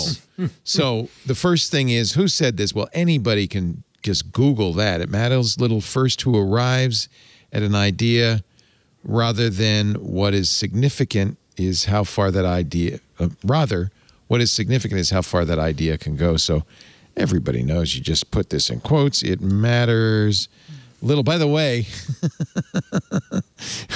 it's gotten a lot easier since everybody has searched for this. Who first arrives? Yeah, right. Who first arrives? Let's put that in quotes. See who said that. Sophie Germain, first search result. All right, we're going to type that in. Now, this is where you really want to pay attention, i.e. German. I think it's IN. Oh, that's right. Oh, very good. See, you win already. By the way, Leo, it works on Bing as well. Does it really? Just so you know. Just in case. Now, I think my screen is, yeah, there we go. Okay. So pay attention. Do not press the next button until you note where these punches are. Okay? This is bringing back really bad memories. Yeah. O-P-H-I-E because if you submit that, your next task is to create a punch card. This is where I stopped. Oh, okay. I got to do this before I sleep now. Yeah. Oh, my God. It's actually not hard, but it's fun. Surely you've done this before, the text says. This year, you'll greet the planet anew from right where you are. Write a well-known test program composed of 2 worlds. Yeah, 2 words. Very good. Often the first program written when learning to code. Hello, world. So I'm guessing you just write hello, world by punching the proper holes in here, but you got to know what you're doing, because I hope you paid attention to Sophie Germain. I did not. So I'm punching randomly, and I can... The earliest programming was done this way. Yeah. Just punching random holes in a card. Invalid submission. Try again. So anyway, have fun. Yeah, see, Robert, I thought you'd enjoy that. Yeah. Invalid. You know, it's fun to see these again, but I do not have fond memories of punch cards. No, of course not. But these, the good news is you cannot fold, spindle, or mutilate. So No, I never had a problem with that. So I had a final project that I was putting carefully into boxes. And as I was dropping it in, the stack flipped out. And I mean, it's basically gone. They don't number those. Put it back in order. Yeah, you just might as well punch some new ones. Yeah. It was not great. Yeah. Why were you doing punch? You're a young man. Why were you doing? I didn't even have to use punch cards. Why were you doing punch cards? You have to remember, I did some early classes, and that's what we had. That's all you had. We weren't even to Pascal yet. Oh, God. We were doing Fortran with punch cards. Here's another. Okay. By the way, I mentioned that Sundar Pichai, terrible CEO. Anybody want to say no? I'm wrong? Anybody? No, apparently not. Okay. Just, I mean, that's kind of controversial. I mean, when Sundar was running the Chromebook division, I really had a huge amount of respect for him. I thought he was a great guy. He was a smart guy. I don't know if he's done the best with Google. Maybe it's not his fault. Maybe somebody else. He seems like a smart guy, but I think it's just Google seems to lack a vision. I think is kind of what it is. They're kind of just keeping on. Well, I could cite a few things that I like about what Google's doing these days, but it's such a black box. You can't really opine on what's going on internally. Here's an interesting one. When I think of Sundar Pichai, I automatically compare him to someone like Satya Nadella, and Satya Nadella has evolved Microsoft and taken them in a completely different direction and revitalized it. So maybe Sundar Pichai he's not horrible, but he hasn't done that. He's basically the maintenance CEO. Yeah, and the problem with Silicon Valley companies is if you just maintain, your plane is going to slowly sink. It's not. Exactly. Eventually, you're going to hit a mountain. I mean, it's just not. Yeah. So here's an example. When Android 11 came out on Pixel devices, Pixel 4 XL, Pixel 4a took a major hit in performance. We don't know if the 5 and 4a 5G did because they were released with 11 on it, so we never had any benchmarks prior to Android 11. So the latest Pixel drop, Google started rolling it out in April. All of a sudden, all of these phones are suddenly performing like significantly better. Apparently, Android 11 had some horrific bug that was causing a degradation from 30 to 50% in 3D Mark performance. Suddenly, the Pixel 5 score goes up like 50%. People who had, as I do, a Pixel 4 XL had noticed performance degradation with Android 11. Hey, good news. The latest Android update, April 2021, is going to improve it. It includes some performance optimizations for certain graphics-intensive apps and games. That's just, to me, that's sloppy. Release an update. Yeah, look, like if this was on just a standard Android phone, I would understand it. Okay, you have to do some testing. Maybe some testing was missed. This is the flagship. Yeah. You did not test against the flagship? Yeah. Yeah. Or you did and you let it slide, and then or you didn't care. Why? Why would you let slide? 30 to 50% is that's significant. Not nothing. That's big. It's a big deal. Honestly, I feel like let it slide is the operative phrase at Google these days. It's like, wow. And there was even a rumor, oh, they're not going to do a 5A. Google had to say, no, we're going to do a 5A, really. But you know, it's like, everybody believed it. It's like, yeah, they really didn't seem that enthused about the 5, to be honest. It was a sleepy time performance. Here's another piece of evidence. Waymo, Google's self-driving vehicle arm, was on track. In 2018, they announced plans to buy up to 20,000 Jaguar I-Pace electric cars, up to 62,000 more Chrysler Pacifica vans for their self-driving fleet. They announced plans to launch a driverless commercial taxi service before the end of 2018. So wait a minute, 20,000 Jaguars, 62,000 Chryslers, that's 82,000 cars. They now, in their fleet, have well over 600. Well over. And they're all going really slow through Las Vegas. Well over 600. They're all doing a loop, a slow loop. Is that, can you blame that on the how difficult self-driving vehicle is, and maybe it's not their fault? Or, I mean, by the way, at the same time as this, we learned this, CEO John Krafchick announced he's stepping down. Because there's nothing to do, frankly. He came in, you know, he was a former auto exec who came in 2015 to take Waymo to the moon.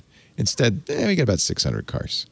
But I mean, remember all of those plans were made at a time when that industry looked like it was really taking off. So that's the question. Flush. Yeah.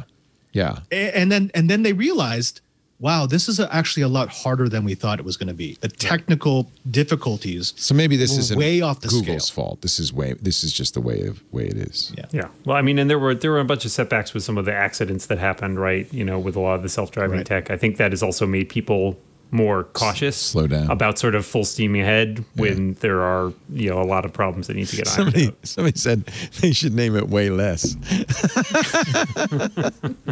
Well, I think the accident in Arizona brought to the front the fact that if you've got beta software in a self-driving car, you kill people. It's not like the rest of the industry where, okay, we'll fix it in the next version. And then they realized, this is why Detroit took so long to make cars. Yeah. Because you're dealing with tech that. But Detroit also killed 35,000 people last year in cars. So, well, yeah. I mean, some of that is just the people being less comfortable with like computers making that decisions than people making that decisions. Right. Because you're totally right. Like, I mean, if I auto kill accidents you, happen all the time. It's my fault. But if a you're computer a kills person, you're not perfect. But a computer is supposed to be perfect. So if a computer kills someone, we can't even arrest a computer, right? Like, what are we going to do about that? Absolutely. Right. And Dan, as a science fiction writer, does your brain go down the road of, okay, so not only can these cars be dangerous to the people using them as they're intended, but then they can be co-opted and weaponized 100%. and, you know, all the terrible conclusions that can come from automation. I have this huge argument with my best friend from college is an emergency room doctor, and he is all aboard the self-driving car idea. He loves this because he sees so many people come in as like victims of accidents. Yeah. And on the flip side, you know, I started in my tech career as a programmer, and I have seen the problems the programs have run into. And I'm like, how could you ever trust a computer to do that? It can barely like do these simple algorithms, right? Like I can hardly do a range check in Java, and you want to drive down the road. You want to let it drive a car? Yeah. Look, we're all going to be okay with the AI in our car until that AI picks a political party, and then all bets then we're good. Dan, Dan, you're revealing a secret that programmers try to hide. We see the code. We know everything's a house of cards. It's amazing anything works. It constantly baffles me. I mean, and as anybody who's used modern technology and been like, you know, just this afternoon, I was trying to listen to a podcast on like an AirPlay speaker while I was folding laundry, and I was like, it just wouldn't do it. And I was like, I don't know what's happening. Like, I have no idea how to fix this. I don't know what's broken. No. And, you know, I sympathize. It's hard problems. But I think when those problems move over to like, well, let's let it drive our cars, it terrifies me. I don't like it. Actually, I quoted 35,000 auto deaths. Actually, in 2020, it was up 24% to 42,000. For some reason, more people died in pandemic. It's the highest auto death rate since 1924. We thought there were makes fewer. No sense. We weren't driving. It's an interesting. There were so many people who thought like there's no traffic. I can because I definitely saw that. Good. There were people like zooming around my town because. Yeah. So it's kind of a mystery, but that's what the experts think is that because there was less traffic, people sped, and of course, the faster you go, the higher rate of death by accident. So I suspect there were fewer miles driven, but they were driven at a much higher speed. And people drag raced too. We did hear a lot of that going on. So in a way, you know, when you see a number like that, how many deaths have there been from self-driving vehicles? It's fewer than 5. It's 3, I think, something like that. 40 versus 42,000. And if you think, well, if everything were a self-driving vehicle, would it be 0? Probably not. But it wouldn't be 42,000, right? Probably not. I mean, it's unclear, right? We're still in such early phases, and I think there is an argument for that. But I think it doesn't take into account the intangibles of it, right? Like there are all these weird questions, and you know, maybe Denise has some input on this, but like, what's like liability like, right? If you get hit by a self-driving car, is it the person who was behind the wheel who wasn't driving? Is it the person who wrote the software? Is it the person who built the hardware platform? It's you, Dan. You wrote the crap software that killed that trolley. If the algorithm failed to identify you as a person, like, is that your fault? I don't know. It seems wild. I think, what do they say? They say the insurance companies say, who's at fault if a self-driving car crashes? I remember reading something. I think the company that made the car, but I don't know. Not the passenger. I guarantee you plaintiffs' lawyers aren't going to take that for an answer. They're going to go back to their first year torts class, revisit all of causation, which leads to liability, and apply it to this situation, and we might get some new law. The answer is whoever has the biggest pockets is responsible. Here is an article from Hardison and Cochran, attorneys at law, and apparently North Carolina. In North Carolina, auto accident lawyers routinely help injured blah, blah, blah. This is probably just an ad for their services.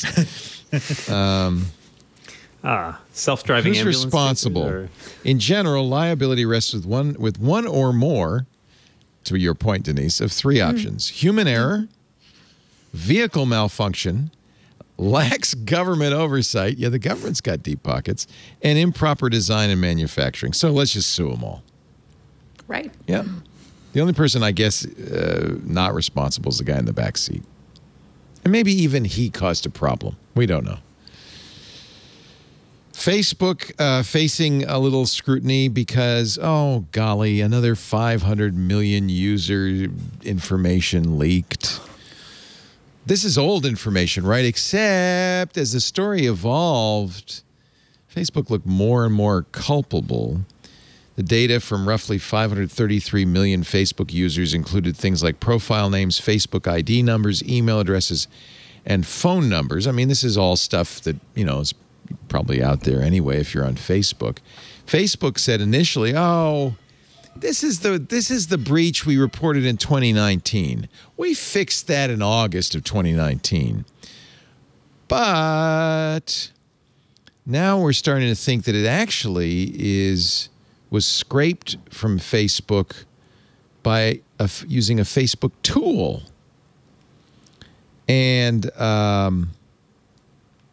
so as Facebook eventually explained, this is from Wired, in a background comments to Wired in its Tuesday blog as well, that 533 million records, it's an entirely different data set.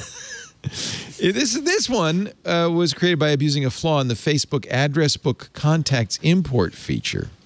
It's kind of ingenious, really is. Right. I mean, it's basically a person created a contact list with every phone number in existence. Oh. Shoved it through the tool. Clever. And then as Facebook does, it assumed that if it was in your contacts list, you must know the person. And it said, oh, do you want to add your so-and-so friends on Facebook? Boom. This is why we fuzz our identity. Yeah, maybe now. Exactly. Now this is the answer to that question. By the way, that same year, there was a vulnerability discovered in Instagram. Same contact import, same problem. Facebook said, no, we already knew about that, and we've fixed it. Now, it just gets worse. It's really unclear if this is all old data, if there's new data. We had a bug in our system, but did we fix it? Did we fix it completely? It's just a mess. What do you tell people? If you put stuff on Facebook, assume, I've always said this, assume it's going to be public. I've just been telling people don't use Facebook. That's another way to do it. Don't use Instagram, don't use WhatsApp. But, I mean, very few are listening. And I've been telling people if you're going to use those services, don't use your real data. Right? Obviously. Yeah. Right? Facebook says we're not going to notify you, just assume. It's too many. We're going to pre-notify you. We're just going to, when you sign up for the account, it's we'll too notify many you people. that your information has been compromised. We can't. We're going to just contact like the plaintiffs' you lawyers if you aren't going to listen breached. to insurance companies. They're not going to listen to Facebook either.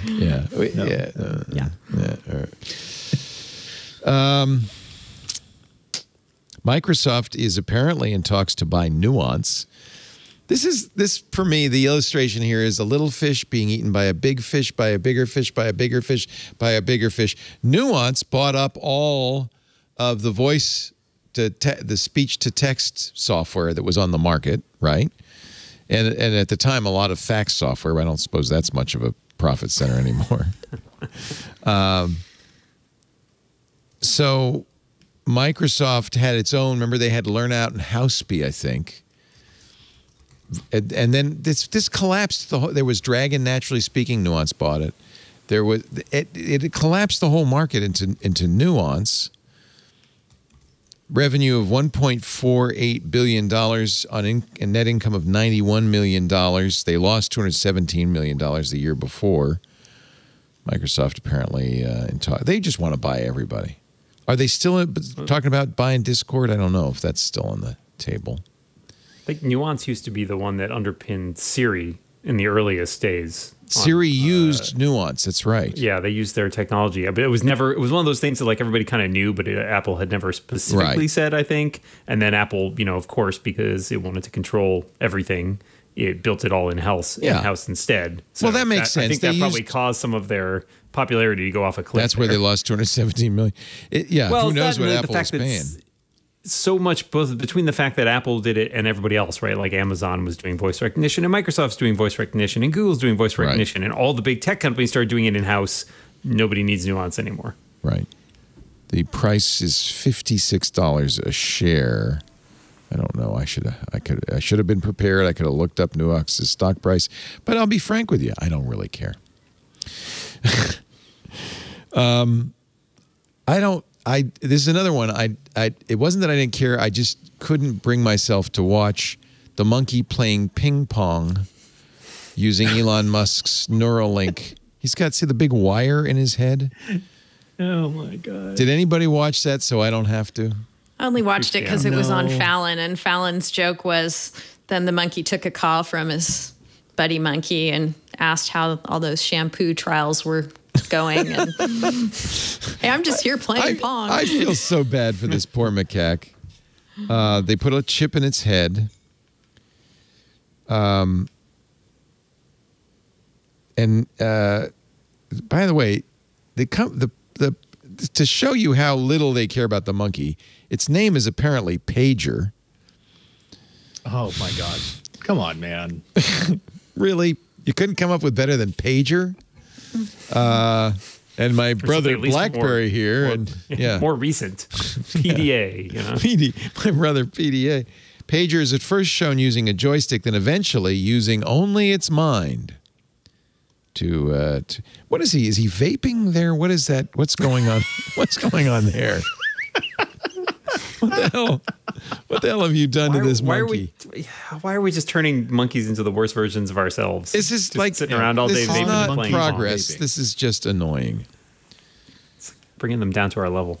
Today, we are pleased to reveal the Link's capability to enable a macaque monkey named Pager to move a cursor on a computer screen using neural activity with a 1024 electrode, fully implanted neural recording and data transmission device termed the N1 Link. Oh, that poor monkey. I just feel bad for him. First, they named me Pager. Then they put a chip in my head. Now I have to play Pong for the rest of my life. At least get him a better game. God, Pong, really?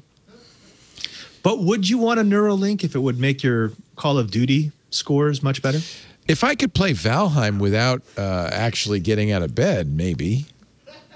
If you could play Valheim while broadcasting. While I'm doing a show, maybe. Now we're talking. Okay. Now we're talking. I mean, the applications for people who are disabled are... Of course, but there's a long way between. Well, Dan, you're the science fiction writer. How long before we can use this to do something really interesting? I guess if you could play ping pong, you're pretty close, right? I mean, Pong is fairly simple. I would think that there's probably a ways to go before you start getting more complex stuff. That said, I mean, I agree with Denise. The technologies for like assistive stuff is huge, and that's a huge like opportunity there. I think that the opportunity before it's commercialized, I think we're a ways off. Right. And I think the getting over the hump of would you, if you are a person who doesn't need a device implanted in your brain, will you electorally get something implanted in your brain? Denise has a good point. I think that's a big hump. If you're a paraplegic and you can't, sure, this is the only way. I mean, this is great, better than a stick or a puff mechanism. I mean, but if you're just looking for it for like, I'll improve my Call of Duty game. I think we got a long way to go before people are willing to make that jump. This is not the metaverse yet. Let's take a break. The same sort of technology is also being used in Parkinson's patients. Yes. Little electrodes throughout the brain. I find that far more fascinating. It works. It works. I have a good friend. His implant, it's completely halted the tremors. It's incredible. It's really a miracle cure. And then there's the cochlear implants, which are also fascinating. What microphone are you using, Robert? I just noticed that. Is that something new? This is a Heil PR40, but you got a good. I 3D printed my own isolation mount. Oh my God! You're such a geek. I thought you were going to say I 3D printed a leather driving glove to wrap around it, because that's kind of what it looks like. Before we go on, real quick programming note: I'll be back here tomorrow morning, 8:30 Pacific, 11:30 Eastern time with Sam Abou-Samad. We're going to be covering Jensen Huang's keynote for the NVIDIA GPU Technology Conference. This is normally something we don't cover, but I think NVIDIA is going to have a lot to say. They're very, right now, they're, I think, one of the prime movers in technology, and I'm very interested in what they have to say. Sam's going to join us because, of course, they're big in self-driving vehicles, but, of course, gaming, Bitcoin mining, machine learning. NVIDIA is everywhere. So if you're around a Monday morning, 8:30 Pacific, 11:30 Eastern, good news, Wong has said he's only going to do an hour. So it won't be a long morning. We'll just get to the meat of the matter quickly. Join me at 8:30. So we better run through the rest of these stories. I'm going to be exhausted. E3 2021, virtual, but they have set the dates. They will go live again in LA, they hope, in 2022. I still waiting for Mobile World Congress to say, okay, we give. But they still want to do a live event next month. Or is it this month already? There are a few. I'm waiting for DEF CON. I'm waiting for CES. I mean, these are conferences that people are going to be spending a lot of money very soon to try to start setting something up if they don't announce. And it's become a little bit of a ritual to say, oh, we're going to be live, and then never mind. Right. I don't know why they, I mean, do what E3 did. Said, look, June's coming. We'll do E3 virtually next year. It's okay. Next year's fine. I mean, to the group, 2021 is pretty much a write-off for live events, right? I mean, even in the States, if we get that magical number of vaccinations, that's not the rest of the world. Right. Mm-hmm. That's a big problem, isn't it? I'm starting to feel a little guilty we're doing 3 million vaccinations a day in the U.S. And how many vaccinations a day are they doing in Italy right now, Father Robert?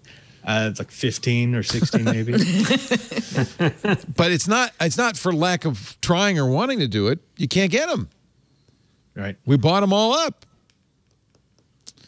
And apparently, there is a little bit of incompetence. I mean, it's just a tiny, tiny bit. A soupçon. You could say that if, USA, we bought them up because we could. We figured it out. LG's closing its mobile phone business worldwide. I think the kiss of death was when they announced the phone. Remember the Wing? They announced it earlier this year. It flips around and turns into a T.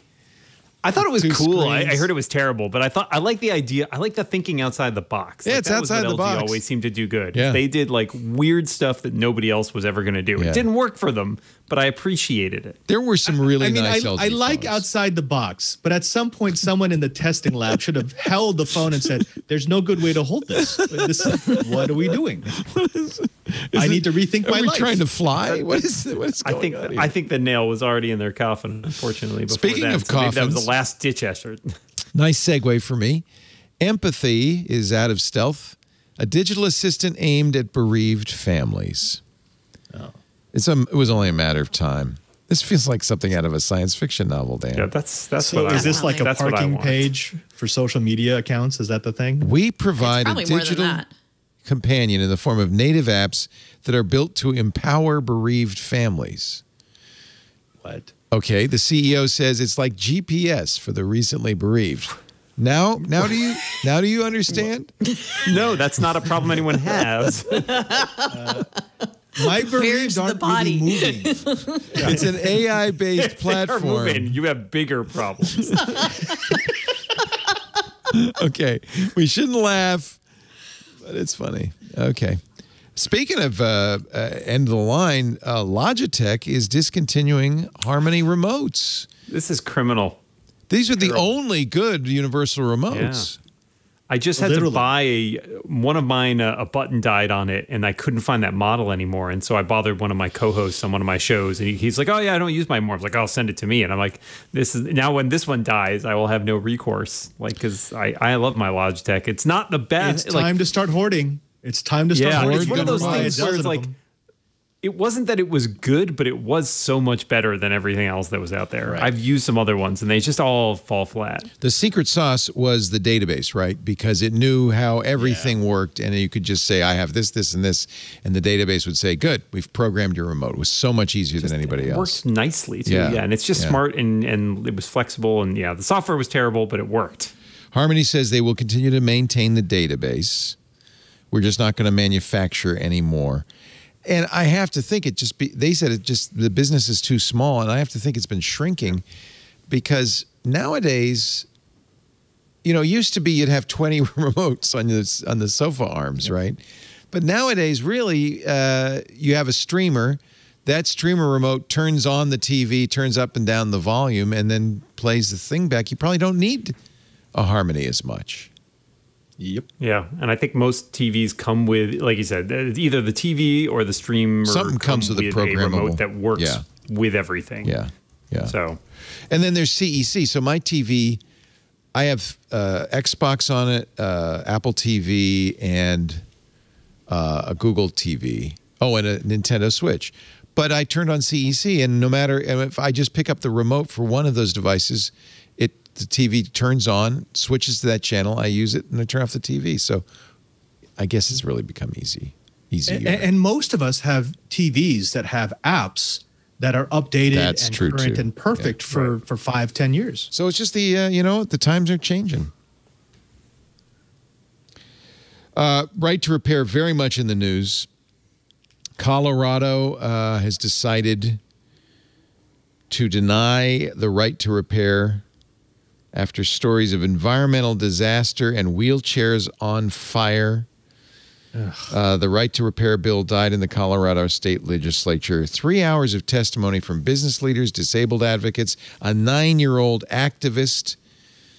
Legislators said there are too many unanswered questions. The proposed law is too broad.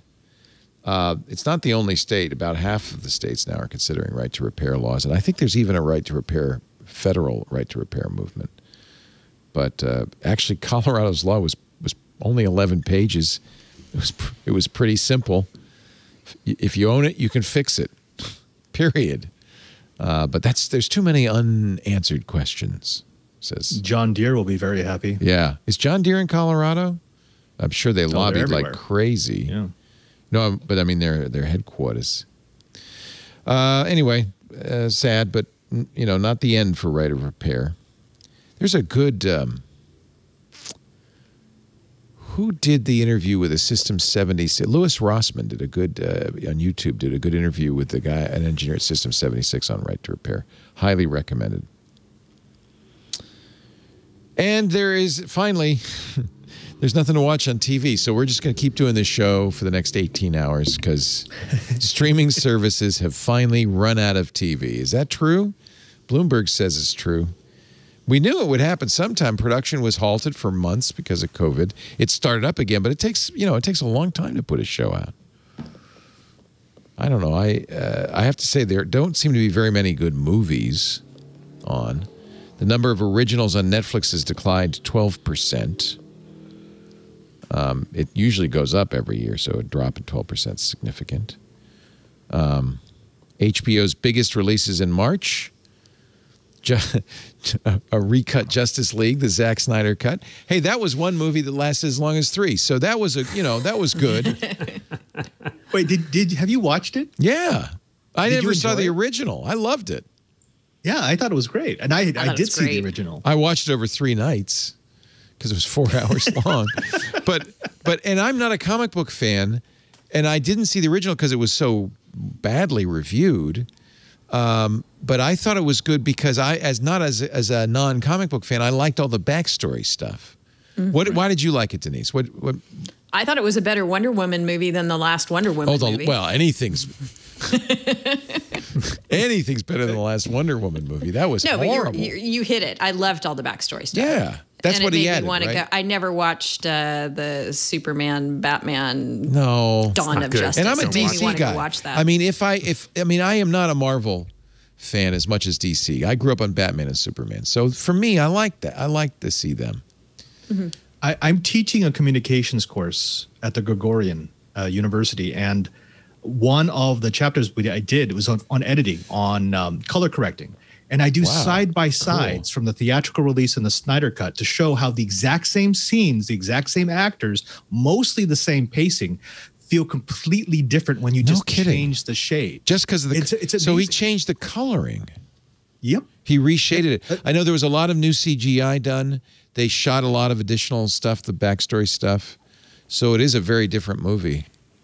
Just the shading. That's interesting. Just the shade. What did he do? Did he brighten it up? No, he dulled it.